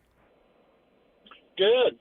Why y'all flipping out so bad about a kicker? I mean, look, you know what I do? Do y'all remember years ago when the Titans called up a kicker that was trout fishing out in Colorado? It was in a river, trout fishing. They asked him, would you mind coming kicking 1 year? I think we need to look more in the pro kickers that has, they've retired. Look into them for 1 year. That'll give you another year to figure this situation out. When we got him up at the Titan Stadium, the guy was fantastic, but it was a 1 year deal. Then we went on. It's not that hard to figure out. There's so many retired kickers out there that are proven in the league that can do the job. Why not sugarcoat it? Give them a little extra. Hey, that's fine. That gives the Titans another year to figure out who's going to be our kicker. Don't just panic, throw your arms up, go, oh, God. Thank you, Jerry. 60 seconds on the clock. That's why you hear the Oscars music. We keep the calls moving that way. But I appreciate it. He's talking about Gary Anderson, right? Yeah, Titans legend. Yeah. So, yes, that they did have a situation like that. Now, they did kind of do that. Wasn't Gostkowski technically, wasn't he contemplating retirement at the time when they pulled him out of pseudo-retirement. Now, he was also coming off a hip surgery, and famously, that was a disaster. I don't disagree that it shouldn't, like with the caller, that he's basically his point, we're making it harder than it needs to be. I'm not pushing back on that at all. I'm screaming that. Why are they making this so much harder than it feels like it needs to be? It's 5 years. It's not bad luck. It's not for lack of trying. But the numbers are so glaring in how negligent the place kicking situation has been. You may not value it the way that you value a wide receiver or a quarterback or a pass rusher. I understand. It's a kicker. It's a punter. Most football players don't even look at them like real football players. But these are the numbers, courtesy of Nick Suss at the Tennessean, again, that really crystallize just how bad, how catastrophic, how calamitous, the word I used yesterday, the Titans kicking situation has been in the last couple of years. Since 2019, Titans' 74 made field goals are 10 fewer than the franchise with the next fewest. 102 field goal attempts are the fewest in the NFL. 72.5% field goal percentage is worst in a league where only two other teams are below 80%. It's the stuff, it's nightmare fuel. And it shouldn't be that. You should not have that much of your Sunday impacted by the field goal kicker. And yet here we are, 5 years in, 6 years in, heading into year 6 of Mike Vrabel, still talking about the damn kicker they can't figure out. PJ in the F&M Bank chat, JP says, let's get Tony Robinson back to kick. Good little inside joke for the show there. Thank you, JP. Tommy in Murfreesboro is next. Hey, Tommy. Good morning, Buck. Buck, I agree with everything you say. The same thing happened last year. I called in about the fruit basket turnover, but you're answering your own question. There is no way Vrabel's going to give up any draft due to the fact of how he's handled the situation. There's just no way, in my opinion. Thanks. Thanks for the call, Tommy. Yeah, I mean, so he's talking about the idea of would they give up draft capital? Should they be willing to give up draft capital to acquire a kicker? And it's kind of like what happened last year with the tackle spot. They traded a 5th-round pick for Dennis Daly. Now, what they got for Dennis Daly, or for that 5th-round pick, the idea of even saying this out loud is going to get me dragged, but like theoretically, they got a full season of a starting left tackle out of that 5th-round pick. He was available for every game, played in every game. Dennis Daly was also the stuff that nightmares are made of, and that was like a value. The 5th-round pick for a starting left tackle, I say begrudgingly starting, but you see what I'm saying. He started for them at a key position all year long, and they had to give up a 5th-rounder for him. Now, I'm not saying that a kicker is worth that level of investment. I just don't know that you want to give up draft capital for something that you don't know is going to be your long-term solution, or the fact that you're going to treat a kicker like a long-term solution in ways that you really haven't to date. I just think they're in a really tough spot to give up more draft capital. Chuck in Nashville is next. Hey, Chuck. Hey, what's up? I just wanted to call and chime in. Like, didn't Vrabel play with, like, one of the best kickers ever with Adam Vinatieri? Like, at what point does, like, beef that hurts the team fly to Vrabel, like, not getting a real kicker? And that's all. Hang up and listen. It's a good point. Don't do dumb stuff to hurt the team, famously. Does the negligence of the kicker situation not qualify? That feels like not an unfair comparison to draw. Too often are we talking about kickers. Too often are we talking about missed opportunities. Not even missed field goals, just missed opportunities. Too often are we talking about a casualness around this situation that's pretty surprising given how detail-oriented they are. And I don't doubt that they're doing anything or doing everything within their power to properly vet the kickers. But at some point, you've got to change up how you're running them through here, or how you're evaluating these guys, or what you're looking for in a kicker, I guess, because their formula has a considerable amount of flaws. It's just frustrating because it's so important. Like, it can decide championships. It can decide whether you're not or not you're in the playoffs. It's a critical position. So Burt was just in here, and we, for some reason, we were talking about Billy Cundiff the other day. You remember Ravens kicker Billy Cundiff? No. So famously, Billy Cundiff was a solid field goal kicker. Ravens have always had solid field goal kickers. In fact, I'm pretty sure Cundiff was the last guy before Justin Tucker. But he missed a kick against the Patriots that I believe would have sent them to the Super Bowl, like the year before the Ray Lewis ride-off situation. Missed a kick, critical kick against the Patriots. He'd been kind of shaky down the line, and Burt still holds a grudge against that guy because he cost them a critical opportunity, a football team that was probably better than the one that ended up winning the Super Bowl over Colin Kaepernick and the San Francisco 49ers in 2012. There's a better Ravens football team that lost to the Patriots by a field goal because they couldn't make the kick. I don't know that Trey Wolf or Caleb Shudak, and by the way, these guys could be back here. Like I said, my gut feeling is that we're going to talk about multiple players at this position yet again for another year. If they don't have one by 3 p.m. today, I'm just assuming we're going to go for another carousel ride. But you can't just shrug your shoulders and say, a lot of teams have kicker troubles in the same way that we do with offensive line. A lot of teams are, treat kickers pretty casually.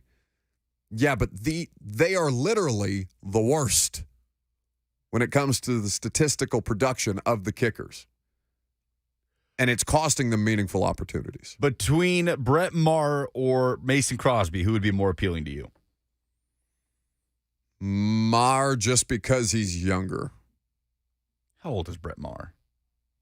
I think Mason Crosby's almost 40. Crosby's 38. Okay. I bet Maher's not in his 30s. He's 33. Okay, making stuff up. Both had a solid year last year. What was Crosby's percentage? Almost 86%.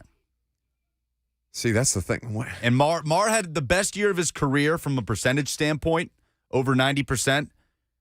But had the playoffs. Obviously had the playoff game.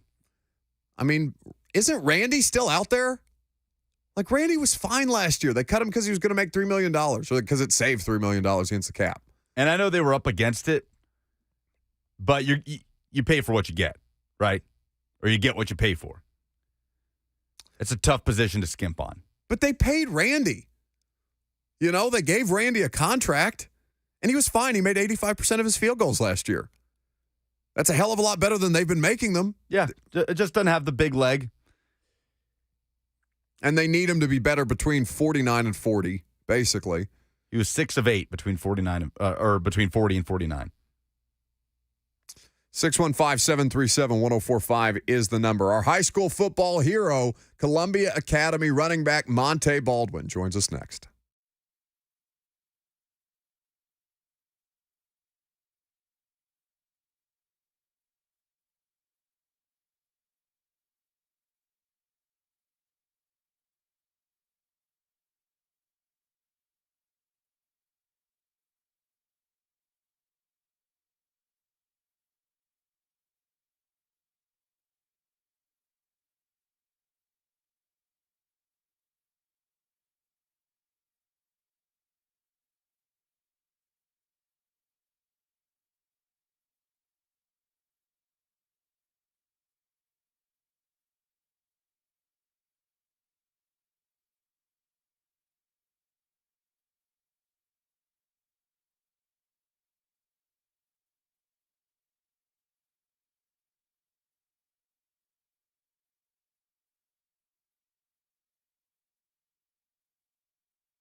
Welcome back to the show, Tennessee High School Football Heroes. We do this segment Tuesdays at 11:45 or thereabouts. We're very happy to be joined by Columbia Academy running back Monte Baldwin. Had an incredible performance in his team's win over the Webb School. He joins us now on 104.5 The Zone. What's happening, stud? Hey, how y'all doing? Man, we're living. Sounds like you guys were this weekend, too, against the Webb School. What was going right for you guys as an offense? I mean, everything that we practice and everything we practice in practice. I mean, it came to the game, and we used it to our best of our ability. It's rare that you look at a box score, Monte, and you see 16 carries for 254 yards, a 15.9 yards per carry average. Is kind of insane. 5 touchdowns on the evening for you. When you're talking to your offensive line after the fact, what's the conversation like with you guys? I mean, it's just like everything that we went over in practice, like just getting the nose guard. It's like everything like came to we could use it in the game, and it helped us. And as you see it helped us, and we was able to celebrate. And it was just good talking to them, knowing that if we practice what we practice and if we use it to the game, we can win and do big things. So a lot of times when we talk, so I cover the Titans and I watch Derrick Henry every Sunday, right? Derrick, a lot of these explosive runs that he gets, sometimes it's because Derrick's out there making incredible plays. Sometimes it's because the offensive line blocks it up really well. And sometimes there's just defensive gap misassignments. What were you kind of seeing? Was the defense getting out of place? Were you guys just running over them the way that you wanted to? I mean, Coach, like he told us the nose was a big kid, but we were better than him on offense. And if he went one way, I mean, my job was to go the opposite way of him. And the linebackers, they would crash down every time, and I would just use that against my speed against them, and when I seen green, and just go for it. Columbia Academy running back Monte Baldwin here with us on 104.5 The Zone. Well, speaking of Titans running backs, Monte, I saw that you recently had a run-in with Chris Johnson, CJ2K. What was that like for you as a running back in the Middle Tennessee area? I'm sure that was a pretty cool experience. How did that encounter come about, and did he have any words of advice for you on playing the position? Yes, sir. I mean, I was in, I think, Georgia for a 7-on-7 tournament, and his son plays up there, and I just went up to him and got a picture, and we talked a little bit, and he just told me, stay focused, and if you stay focused and chase your dreams, and don't let nobody get in the way of you, always just be there. You'll get there one day. Week 1, you guys opened the season with a triple overtime loss against Middle Tennessee Christian. So how satisfying was it for you guys as a group to be able to bounce back from that and just run up the score the way that you did in week 2? I mean, it was good, but I mean, first week, that really didn't hurt us much. It really helped us. I mean, that still was a positive for us because we got to see what our team was about and what we were made of coming after the season that we had last year. We needed motivation. We needed that first week to help us. I mean, the second week really, I mean, that's really not the games that we want every game. I think we want more games like the first game every game. And if we have more games like that, I mean, we'd be more happy. We'd be more successful come week 11. Who do you watch in the league right now, since we're getting ready for another NFL season? Who do you watch and kind of enjoy how they play the game from the running back position? Ezekiel Elliott, and I mean, just a few other players that don't play my position that I like a couple of, like, can't even think of them, but it's a couple of players. I wouldn't say I really watch football like that and really have my favorite players, but I watch it more than I have favorite players. No doubt. Monte, we appreciate you spending some time with us here today. I know you guys have a game coming up at Friendship Christian this weekend. Continued health and success for you and your teammates. Thank you. That's Monte Baldwin of Columbia Academy, kind enough to give us some time today. Almost 16 yards per carry. Yeah, crazy numbers against the Webb School belt buckle. But that's got to be cool to be down in Georgia. It's a 7-on-7. You know, you're down there to do your thing, get better in the offseason, and you run into Chris Johnson and talk shop a little bit. Hey, talking shop with Chris Johnson as a high school football player. Can you imagine? Do you ever? I mean, what was your sport that you were best at in high school? I mean, it was soccer, but I wasn't much of an athlete. Be lying if I said I was the most athletic kid out there. A lot of heart with this guy. I don't know. I see the way that you come to work every day. Heart is in question around here. 615-737-1045 is the number. Where can Dillon Radunz factor in, if anywhere, in the Titans offensive line competition?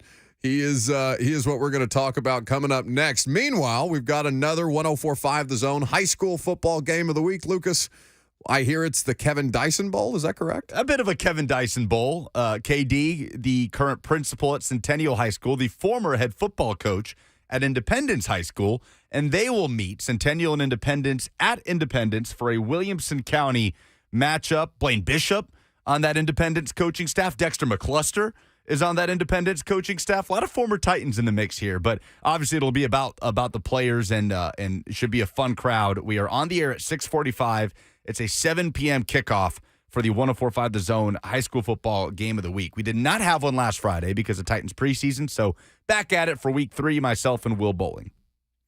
Riverboat Chair in the F&M Bank chat says of Monte Baldwin, that kid is a super athlete, hard worker, and smart. I coached Monte on our all-star team in baseball. Awesome. How cool. All right, coming up next, where can Dillon Radunz factor in, if anywhere, in the Titans offensive line competition? He stands to make this 53-man roster, having been activated off physically unable to perform yesterday. We'll talk about that coming up next.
It is almost 12 o'clock. Good afternoon. I'm Lucas Panzica from the 104.5 The Zone Studios. Roster cut day in the NFL, 3 p.m. Central Time this afternoon. That is the deadline for active rosters to be cut down to 53 players. Titans making some moves, reportedly cutting running back Jaquez Patrick, offensive lineman Jordan Ruse, and wide receivers Racey McMath and Mason Kinsey, among others. Titans made a transaction on Monday to place running back Hassan Haskins on injured reserve. That will have Haskins out for the entirety of the 2023 season. The good news for the Titans, wide receiver Treylon Burks returned to practice on Monday after suffering a knee injury in joint practices with the Vikings.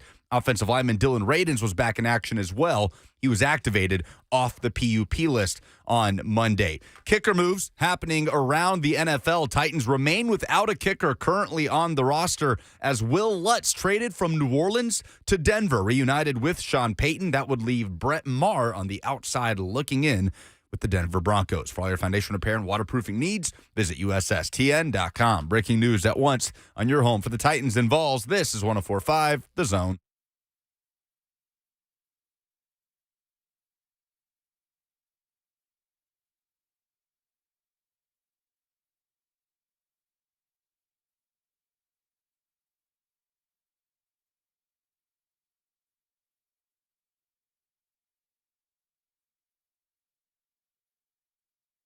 Final hour on this roster Reaper Day. Welcome in.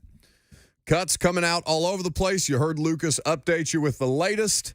I've got my updated roster flip card here with me. I'm crossing names off as we go. We got a handful. 615-737-1045 is the number. We'll get to your phone calls on the Titans roster here in just a second. So, with the addition of Mason Kinsey to the list, Kevin Rader reportedly cut. Kevin Rader. I think that means something good for Thomas Odukoya, although they have a roster exemption with him as an international player. So the numbers at tight end are going to be interesting here. Kevin Rader, who was a fullback / tight end for them, now off the roster. So he is added to the list of tight ends who they've cut. Justin Rigg and Alize Mack, both out. Gavin Holmes, wide receiver. Andrew Rupchich, John Leglu, Jordan Ruse, offensive lineman. Zach Johnson as well. Jimmy Murray, a center guard, out. Jaquez Patrick, Jonathan Ward, Josh Thompson. Hassan Haskins placed on IR. Racing McMath, Michael Badgley, Mason Kinsey, all out today. So who do we think that means good news for on an initial 53? Kevin Rader is somebody who I think most people assumed would be put back into that H-back type of role. But as I look at the roster, I mean, there's not another. They've worked a lot of the tight ends in the backfield throughout the course of this training camp and preseason. You still have Chig, obviously, Wesco, and Odukoya, but it's only 3 tight ends left on the roster to put on the 53 roster. Didn't mention Wiley. Oh, that's right, Josh Wiley. The Josh Wiley experiment, to me, is underwhelming. Like, he's a 5th-round pick. I don't think he's going to get released. This probably means good news for him. But who is your fullback in this situation? Is it Wesco? Is he going to be your inline guy and your fullback? They don't have another running back here to keep. Perhaps they add another player that falls off. We mentioned the idea that they still don't have a kicker on the active roster, but they don't have to have one by 3 p.m. today. So how they get creative with this math remains to be seen. Perhaps this is the result of 3 quarterbacks. So someone could make the roster and then not be on it for week 1 when they do add a kicker. Mm-hmm. And somebody like Chestnut, I think, is an example. Wasn't Chestnut on the initial 53, but then I think by the time we got to week 1, he wasn't on the active roster?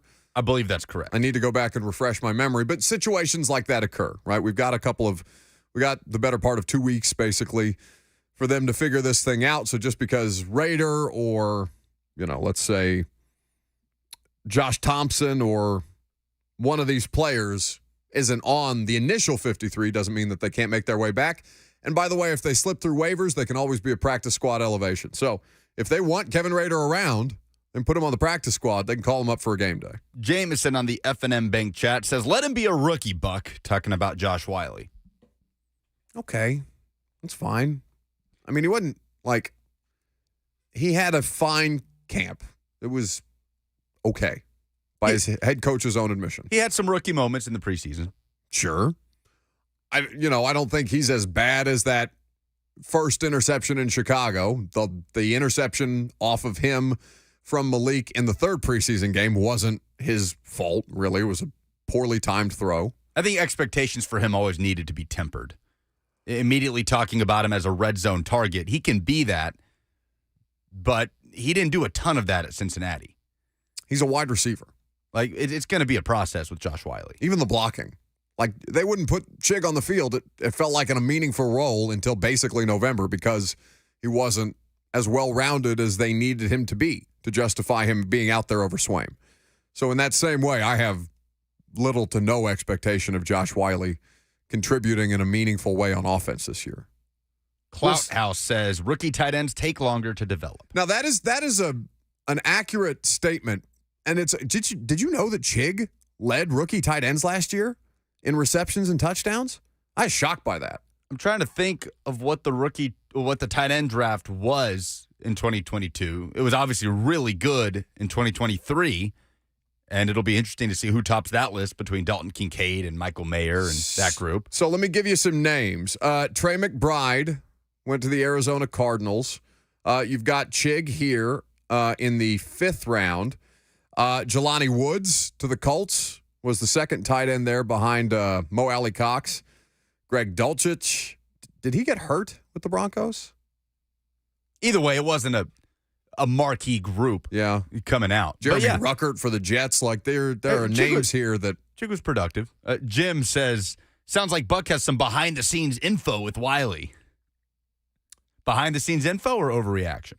What? For you dismissing Josh Wiley.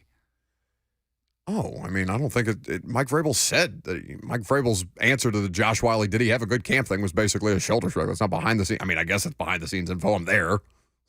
Yeah, I mean, I'm not telling you anything that your head coach didn't say at a press conference. It was just kind of meh. And so how he finds his way onto the field, it's going to be tough for him because, like I said, he doesn't really, he needs to learn how to block. It's not like he doesn't block flatly. They wouldn't have drafted him. He's willing. He's just not technically sound nor physically equipped as a rookie to contribute in ways that are going to lend themselves to him getting on the field earlier rather than later, is all I mean with that. Dustin in Laverne wants to chime in. Hey, Dustin. Hey, what's up, Buck? Hope y'all are doing all right. Mm-hmm. Man, I very interesting the take you have on Wiley. I can see exactly where you're coming from. He definitely needs to put on a little weight. I don't think he'll have an issue doing that for next year. But I honestly am kind of feeling a little bit opposite. I think that he might be a big part of the offense this year if they give him the opportunities to do it. I definitely did notice that he could have done a little better in the blocking game, but a few of those throws that he got, I mean, if you're throwing to a guy that's almost 6'8", it's kind of hard to overthrow him or do things like that. And I don't think Tannehill's going to make those kind of mistakes. So if they give him the opportunities, I really think that he's going to maybe not be the best offensive player on our team this year, but I think he's going to shine and, kind of show us what we have to look forward to in the years to come. So, thanks for the call. It's a question mark, right? Because on the one hand, I'm thinking that he's going to have a hard time getting on the field because of who Mike Vrabel is and what Mike Vrabel values and he's the third tight end in any sense. So to deploy him as the third tight end, one would think that he would have to be capable of blocking. He also needs to have value on special teams. He needs to be more sure-handed. If the best asset that he brings is his hands, the best asset that he brings is his size. He is 6'7". He's every bit of 6'7". He's a giant. That's what made that Malik Willis overthrow in Chicago so much more impressive because he overthrew the 6'7" tight end. But I think Wiley. So of the tight ends that they have left, Wiley, Chig, Wesco, Odukoya. Do we think that Wiley or Odukoya is going to play more out of the gates? Out of the gates, Odukoya. I'm going to make the argument for Odukoya. I think that the opportunities are going to go to Odukoya because he does the thing that they want him to do first and foremost, which is block. Vrabel raves about Thomas Odukoya. Loves him. Loves him. He's this year's so Mike always has one of these where in the first year I was I'm blanking on David Fluellen. Mike Vrabel, biggest David Fluellen fan in the world. The last year it's been Thomas Odukoya. Who's another example of this? Jonnu was one of these. That was a higher drafted player than Mike typically gravitates for. There tends to be a theme with the gritty undrafted players who work hard and know their roles, basically. But Jonnu was one of these guys. I remember getting on a press conference with Vrabel one time and him talking about the way that Jonnu Smith's mother raised him. Just going that deep into how much he appreciated who it is that Jonnu was and what he did for the football team. But so I'm going to say that between those two players, Lucas is correct.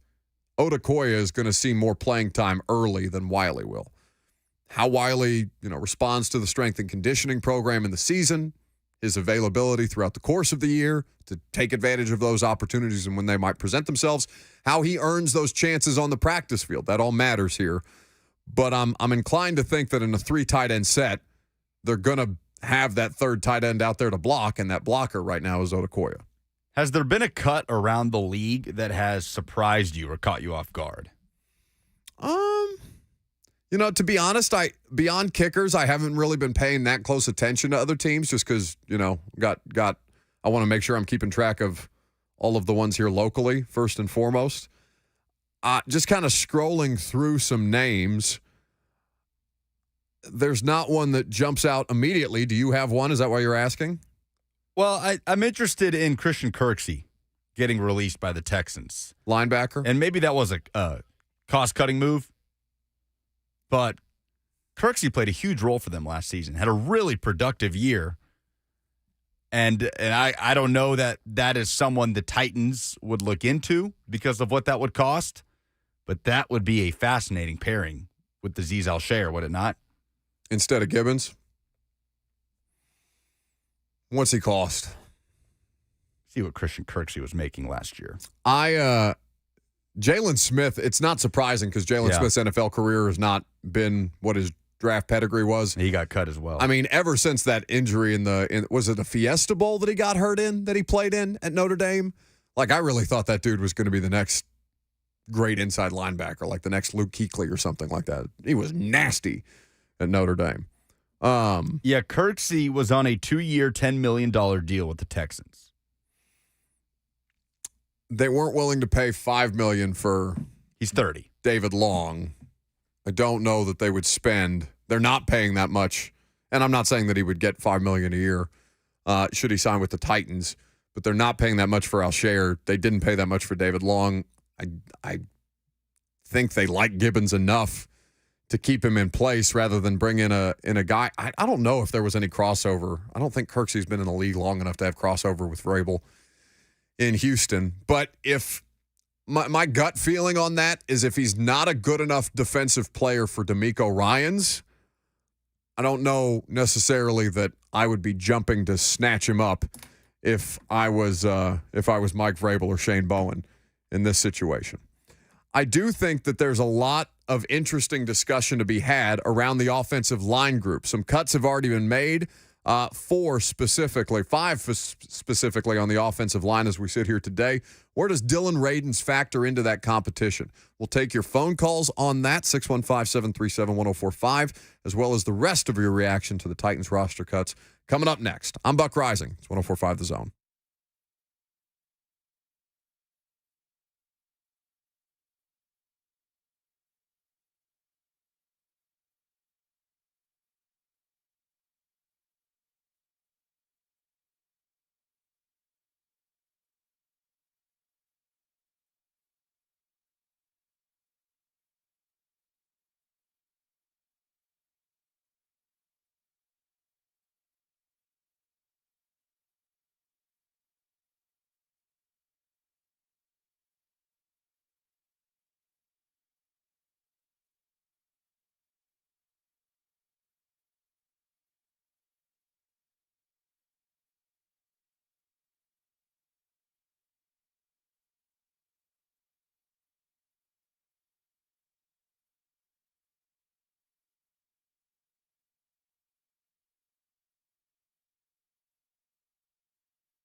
So you know that whole, this is appropriate, tears of a clown. Did you do this on purpose? Yes. Who's the clown here, me or you? Both? Always both. Thomas Odukoya got cut.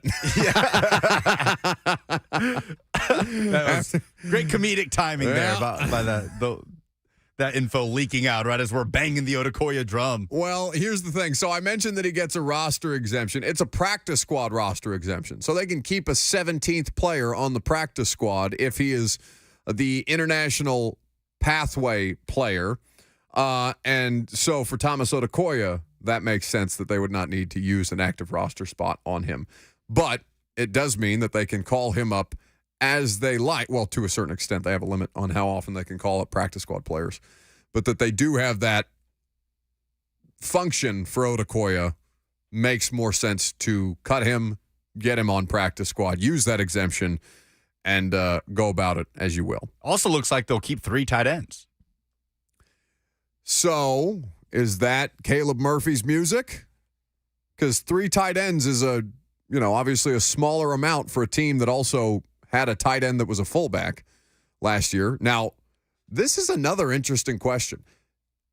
I'm assuming that Tim Kelly is going to deploy a fullback in the offense with some kind of regularity. Now, maybe that's not every week. Maybe they don't need one every week, a lead blocker for Derrick Henry. But is this a signal as much that there is offensive change, or is this just giving themselves roster flexibility with Odukoya and they can bring him up as they need? Because, I'm looking at this. I don't think I've seen Wesco working in the backfield. Doesn't mean he can't. But Trayvon Wesco, Chig, and Josh Wiley is not exactly the Titans' 3 tight end set that one would imagine. 3 tight end personnel groupings based on the Titans' offensive years past. So that's a bit of a question mark to me. Jordan Sims says, we jinxed him. No, we just forgot about the roster exemption being practice squad as opposed to active roster. So our mistake. But it was the entirety of the Titans media corps unanimously said, Odukoya. Good news for Odukoya. I do this every year. When they saw Raider got every cut. time Mike Vrabel says something nice about a player, I believe him. All right. Not that he's not saying nice things on purpose about a player, but that's going to impact their standing on the 53-man roster. Because every time, off-season award winners, nightmare. Always end up not mattering any consequential way for the NFL regular season for the Titans. And anytime Mike Vrabel says something too nice about a player, the red flags are immediately raised. Then I lull myself into a sense of security, a false sense of security about that player's status with the team, and then I forget about things like rosters exemption. So, is that good news? Who is that good news for the most? Guerrer, Murphy. Who else are these fringe players? Kearis Jackson. Feels like the Kinsey cut is the good news for Jackson. Otis Reese. These are kind of the fringe players that I'm looking at, trying to figure out, all right, who makes the most sense? If 3 tight ends is going to be the move, if 3 running backs is going to be the move, 3 quarterbacks probably going to be the move, where is that roster spot coming in favor of? Going to be interesting to see what the final list looks like at 3 p.m. today. It will have a kicker on it.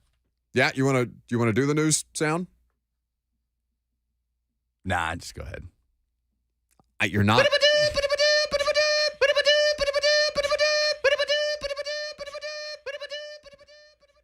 You read me like a book on that one. You do tend to have a poker face. If you're smiling before, when you say, no, as you you're ahead. leaning away, no, you go ahead. Go ahead, won't hit the button, go. Yeah, Nick Folk's a Titan. Yeah, okay. Literally, as we were going to break, Nick Folk traded from the Patriots to the Titans. Ryland is the winner of the Patriots kicker battle. Nick Folk at 38, almost 39, comes here to Tennessee. So this is the latest in the kicker carousel. He last year played in 17 games. Did they have what was the deal with the New England kicking situation last year?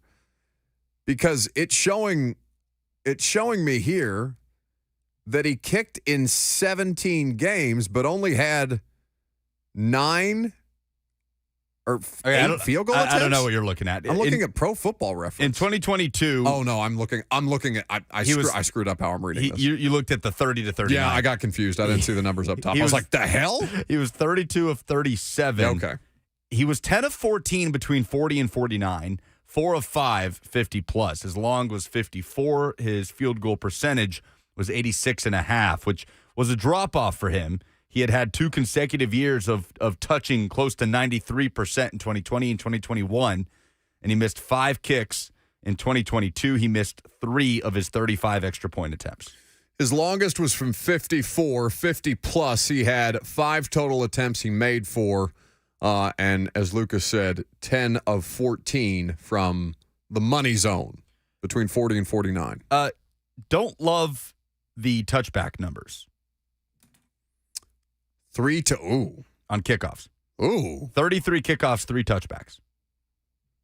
I mean, he's 38 years old. That's not getting better. That's really bad. But apparently it was like that in 2021 too. It was a higher percentage. He had more kickoffs last year. He had more opportunities last year. He only had 12 with the Patriots in 2021. Yeah, that's a good observation by you. They cannot leave themselves open to return opportunities. You don't trust their special teams unit like that. All right. Titans have a kicker. Looks like he's going to be on the 53 by 3 p.m. today. There was no rule that said they had to, but they acquire Nick Folk for a 2025 7th-round pick. So we brought up the idea of giving up draft capital for him. A 2025 7th-round pick is fine. It's not next year's draft. It's the following year's draft. It's a 7th-round pick. Those guys aren't guaranteed to make the roster anyway. If you said, would you trade Colton Dow for a proven NFL kicker? He's about as proven as they come, even though he's far from the peak of his powers, where he had a really, really nice stint with the Jets there in the, we'll call that the peak of his career. Now at age 38, what are you getting in Nick Folk, and can he be trusted? He led the NFL in scoring in 2021. Had a really nice year. He lost his job to a 4th-round pick in Chad Ryland, and he'll be 39 in November. Nick Folk will. Jameson says maybe the Patriots don't like touchbacks. I mean, it's possible that special team strategy impacts that, because he went from, his lowest kickoff attempts prior was 18 in his final season with the Jets. He had 12 in 2021 with the Patriots. He had 33 with the Patriots last year. And the touchback numbers basically after, his volume of attempts went down. 70 kickoff attempts, 39 touchbacks. 39 kickoff attempts, 13 touchbacks, like going back to the 2014, 15, 16 seasons. So, I don't want to discount that. I don't know that to be untrue. That's something that's worth asking Mike Vrabel about. They don't have media availability tomorrow. Rand Carthon will be the next person to speak Thursday morning at 9:45. It's a kicker palooza in the NFL today. So there's a lot of people having a problem with their kickers. Saints trade Will Lutz to Denver. So Denver, in turn, releases Brett Maher. He's on the market. New Orleans going with the rookie Blake Grupe. Chargers traded Dustin Hopkins to Cleveland yesterday. L.A. going with Cameron Dicker. And the Titans just acquire Nick Folk. So 86.5% of his field goals made last year, just north of 91% on his extra points, was Nick Folk in 2022. Randy, for context, 85%. So Nick Folk last year, a percentage point and a half better than Randy Bullock. On field goals, Randy did not miss an extra point. He was 28 of 28. So we'll finally get to Dillon Radunz. Where does he factor in, if at all, in the offensive line competition? Where can he make an impact, if anywhere? Well, Mike Vrabel was asked about Dillon Radunz coming off the PUP yesterday. He's now on the active roster and stands to make the 53. So what does Mike Vrabel think about the progress that he's made and where potentially he might factor in? Very encouraging. Dillon worked extremely hard. to get back out here, and through conversations with his surgeon, our doctors, Dillon most importantly, just excited to get him back out there. And again, I think it's we're probably a little bit away from team, but I think it's also important that when a player gets to a point that done kind of rehabbing, that he gets back out there with his teammates and individual, and we'll figure out group things, and then we'll see where he is. Could he be a right tackle option for you guys? I think he can, certainly want to just make sure that, see how he feels before we start making him an option anywhere. I think the first step is just getting him out there. So that's the correct response by Mike Vrabel. He's probably not physically right just because they're taking him off PUP. They just think he might be more available to them before the first 4 games of the season, and that's why he's not going on reserve PUP to start the year. Do you think there's, and I don't know this would just be a guess, but is there a chance that they keep him on the 53 just to put him on IR? Radunz? Yeah. I mean, the ACL timeline is about 9 months, and so this would line up with that. Well, I'm just trying to think of all the recover differently. I'm trying to think of all the different ways that they might do the roster math without, knowing specifically.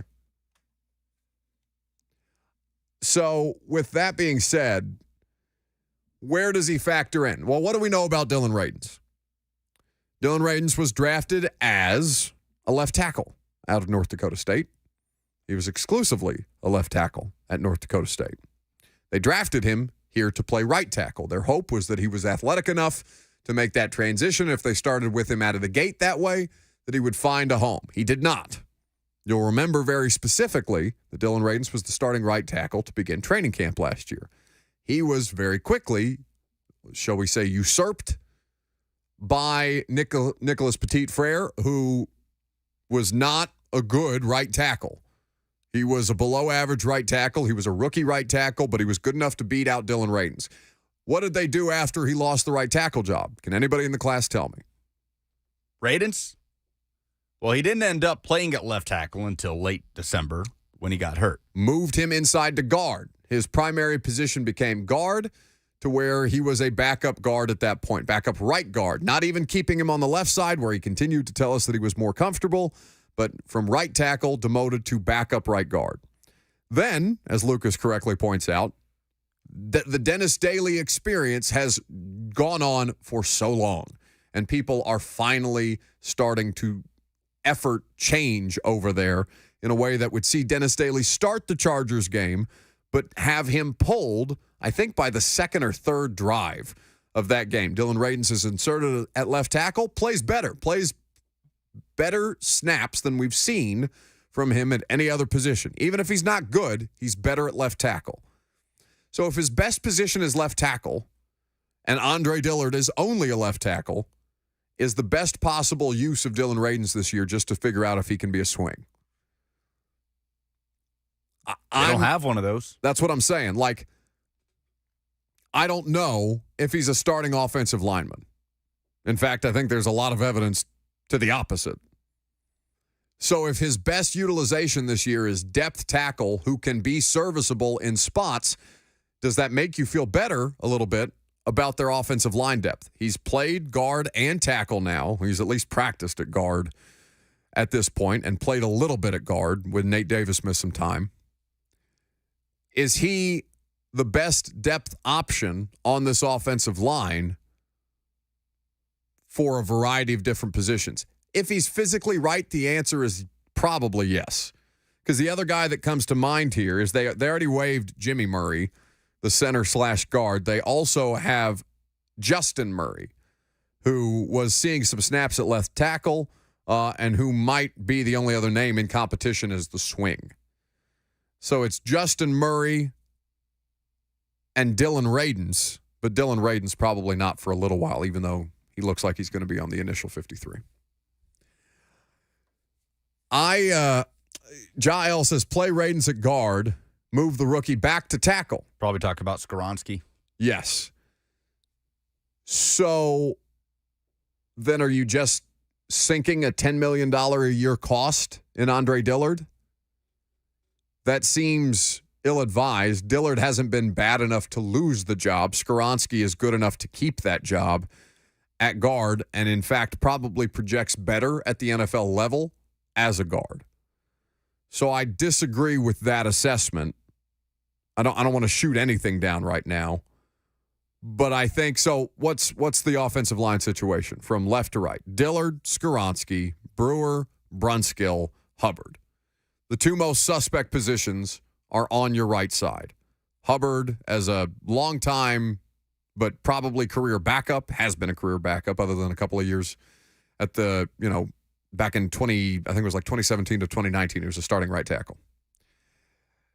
Brunskill, who I don't think is a great option anywhere, but has been, working with this starting group enough that it looks like he's got the right guard job for the time being. If you were to replace Brunskill with Radunz, I don't hate that as an exchange, but I'm not moving Peter Skoronski unless there's an emergency. Like Peter, from my purposes, and I assume the coaching staff thinks this way as well, he's a left guard until such time as emergency dictates otherwise. Like that's your home. You live here now, right? Like the meme. So I don't think there's anything that's worth moving Skoronski. I think that pass protection on the interior is almost as important as having a stud left tackle right now in the NFL. I think I'd trust Skoronski on the inside. Right now, after an entire training camp working there, he seems to be getting more comfortable. And how he continues to progress in that spot, I'd rather see that play out than shuffle things around and sink a $10 million a year cost like Andre Dillard, because Andre Dillard can't play anywhere else. 615-737-1045 is how you join the conversation. Last call for phone calls. We'll keep you updated with the latest roster transactions. We'll also talk about Josh Jacobs and his impact on Jonathan Taylor. That's a big headline that's still out there, awaiting a deal on deadline day. I'm Buck Rising. It's 104.5 The Zone.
So we'll have roster cuts throughout the rest of the afternoon, culminating right at the start of 3HL. 3 p.m. is when they will announce their transactions officially.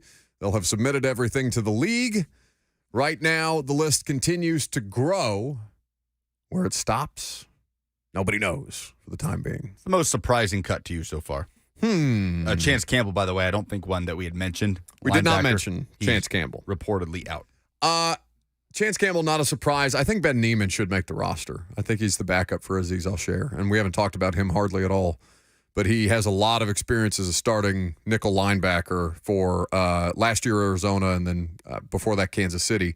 I think Neiman is a pretty good depth option to have. So saying 4 inside linebackers? I think so. Because Gifford makes the roster and Jack Gibbons makes the roster. Yes. So the most surprising one to me, can I not be surprised by any of these? Maybe Raider. I guess Raider is probably a surprise. Yeah. But I think they can get him back on the practice squad, so I'm not that bent out of shape about that. I mean, I wouldn't be overwhelmingly bent out of shape about it anyway. But I guess Raider, given that he was their fullback / third tight end last year, and now, whether they bring him up as a practice squad call-up or however they want to work that, I guess I was surprised to see him out the most. But for the most part, I don't think, Kinsey doesn't surprise me. McMath, Haskins is on IR. Josh Thompson didn't do anything. Jonathan Ward, they can only keep so many running backs. Patrick as well. Yeah, it's probably Kevin Raider. Giles says, Campbell is a surprise to me. He's more athletic than Gibbons. So is Monty Rice, but it's not about athleticism. It's about which player do you trust more to do the job. What does that mean for Monty Rice? Monty Rice could still get cut. He was back at practice yesterday. We said 4 inside linebackers and did not say his name. That doesn't mean that's what's going to happen, but he could still get cut. It's probably between Gifford and Rice. Gifford, more of a high-impact special teamer. So, don't look at it as high athletic upside. Look at it as, okay, who do they trust to do the job more? And Gibbons has consistently been that guy. 615-737-1045, last call for phone calls. If you got them, Tommy in Nashville is next. Thanks, Buck. Every time I think about Dillon Reagan, I think about Trey Smith was out there and the Chiefs took him in the 6th round. We had taken medical projects before, but really the one time that we should have gambled on one, we didn't. And also, I'm all for, Dillon's young, he can get better. But, so far, Buck, if you put him on a report card, he's a C- or a D. So, I don't know. Are you expecting him to be on the practice squad or the full roster? And I say, what about the receiver from UT Martin where I went to school? You just don't want to let him finish the phone call, do you? You did. You faded him down twice. He was still talking. Thanks for the call, Tommy. You're a jerk. Thank you, Tommy. Colton Dowell, I don't think is going to make it. But that would probably be the biggest surprise to me. If Colton Dowell was on the active roster, I don't think he's going to make it. About Dillon Radunz, I'm inclined to think he's on the active roster as opposed to cut and try to get through waivers. Is he a disappointment for a second-round pick? Hell yes. And Trey Smith is going to be the ghost that haunts you until the end of time. Much less because you had to pick, 3 before Trey Smith, and you took Brady Breeze, who didn't make it through that season. That one hurt you. Yeah, that one got me. Not so much the Radunz in the second round, but the Brady Breeze. Brady Breeze. He was Trey Smith. Trey Smith was, I want to say, 3 picks after Brady Breeze. 3 or 4. It wasn't much further than that. There's so many of those picks. When you look at John Robinson's tenure, obviously the Isaiah Wilson is what sticks out.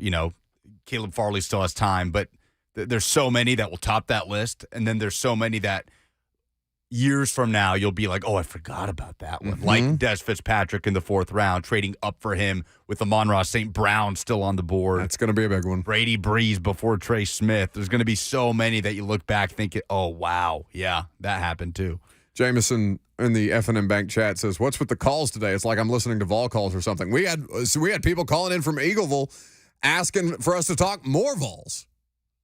This is nowhere near as entertaining as Vol calls. Let me just say that. Rude. I can't wait for Vol calls to come back. I also agree with you. It's just unnecessarily hurtful. I'm sorry, buddy, but roster transactions and cutting practice squad players is not as entertaining as fans calling in to yell at Josh Heupel or say nice things to Josh Heupel. So does he host or he's on that show while they do that? Yeah, that's how it works. Well, Bob Kessling hosts. And Heupel's there and they're taking phone calls? Kessling's up there. Brent Hubbs is up there. And then for a lot of the show is Kessling and Hubbs and, Pat Ryan or whoever talking about the game and the week. But there is, a significant portion of the show is Josh Heupel straight up taking phone calls. Nick Ewing says Buck could play Name That Accent with Vols calls. Oh, No, you couldn't. I would just butcher it. That's my nightmare. Listen, I get it. Tennessee fans are excited. It's game week. You're also 28-point favorites. You'll forgive me if I'm going to wait a little until a little later in the week to preview the Vols and Virginia here at Nissan Stadium. There'll be plenty of time to talk about that game. So we were talking about most surprising cuts. Maybe it's not a specific player. You said Raider, but maybe it's just the fact that Titans likely will end up with 3 tight ends on the initial roster. Maybe that's the most surprising takeaway of the day so far. Well, that's what I'm saying. Like, what are they trying to tell us with their personnel moves about the football team that they want to be in 2023, right? And that's why I said Raider was an interesting one, because if they don't have a player that is in some form or fashion a fullback on the active roster, doesn't mean that they can't use them in games, doesn't mean they can't call them up from the practice squad, but that's something that's pretty regularly featured around here and would indicate to me at least a slight difference in their approach. Maybe it's just week 1. Maybe they thought, we don't need a fullback against the Saints, or maybe we'll call him up against the Saints. I don't know specifically what their logic is. That's just kind of the place that my thought process takes me. We didn't really get to Josh Jacobs and Jonathan Taylor today, but is Taylor on PUP still? I don't think so. I'm pretty sure he is. 1 second. And if he is, then obviously the deadline for a trade is in a couple of hours. But if Jonathan Taylor is going to remain a Colt, they would have to activate him off of PUP before the deadline, right? Or he would have to miss a few games. Let me see. So Jonathan Taylor, roster decision. The Colts would have to decide whether Taylor should be added to the active roster or left, you're correct, on the physically unable to perform list. The shift from active PUP to reserve PUP would put him on the shelf for 4 weeks for any team. So they need to make that decision whether he needs to be added onto the active roster, because if they left him on PUP, can they trade him on active PUP? I think they have to put him on the active roster first. And also the Raiders have cut Damian Williams after signing Josh Jacobs to that 1-year deal. Okay. The Steelers look at the Texans. They are adding all manner of offensive line. Kendrick Green from the Steelers to the Texans. So they keep adding and signing depth there, trading for depth. Let's do some polls. Scoop, stop the count. Stop the count. Yeah. The polls have closed. The votes are in. It's time for a poll update, Scoop. A poll update? Yeah. Zoink, Scoop. Here's Buck Rising Show daily correspondent Lucas Panzica. Lucas Panzica? Yeah. Presented by Two Rivers Ford, who sells below MSRP on any non-specialty new Ford. How many UDFAs do the Titans keep today? Stroh says hopefully Caleb Murphy, Eric Garrer, and Kearis Jackson. Well, to that effect, it's being reported that Sam O is out, which is probably good news for one Caleb Murphy. Caleb Murphy, come on down. Well, you just said that with Thomas Odukoya. We did. Don't put the bad juju on him. What is the most compelling storyline of the 2023 college football season? By the way, we briefly mentioned Ohio State's QB battle. After that segment, Ryan Day officially named Kyle McCord the starter. But Matthew says the biggest storyline is Georgia getting a three-peat, and he says, go Dogs. Go Dogs. God bless. Yeah, it's I don't know if Georgia. Yeah, I mean, Georgia three-peating for the first time in college football history is a wild thing to think about, and there's really precious little reason to believe that they can't do it again if not for Nick Saban trying to play more murder ball. Where can Dillon Radunz most make an impact on the Titans' offensive line competition? 55% say it's at right tackle. 31% say it's at right guard. 14% say left tackle. I think he's a swing. Those are the polls? Those are the polls. Excellent. That's the show. So apparently we're going to try and get Blaine Bishop back on with us tomorrow. If we don't get Blaine Bishop on with us tomorrow, he's with you coming up next, so you don't have to worry about it. We'll also have Josh Payton studio. Be a great time to talk some college football and, of course, a full initial roster reaction. Have a great rest of your afternoon. Talk to you tonight on Primetime.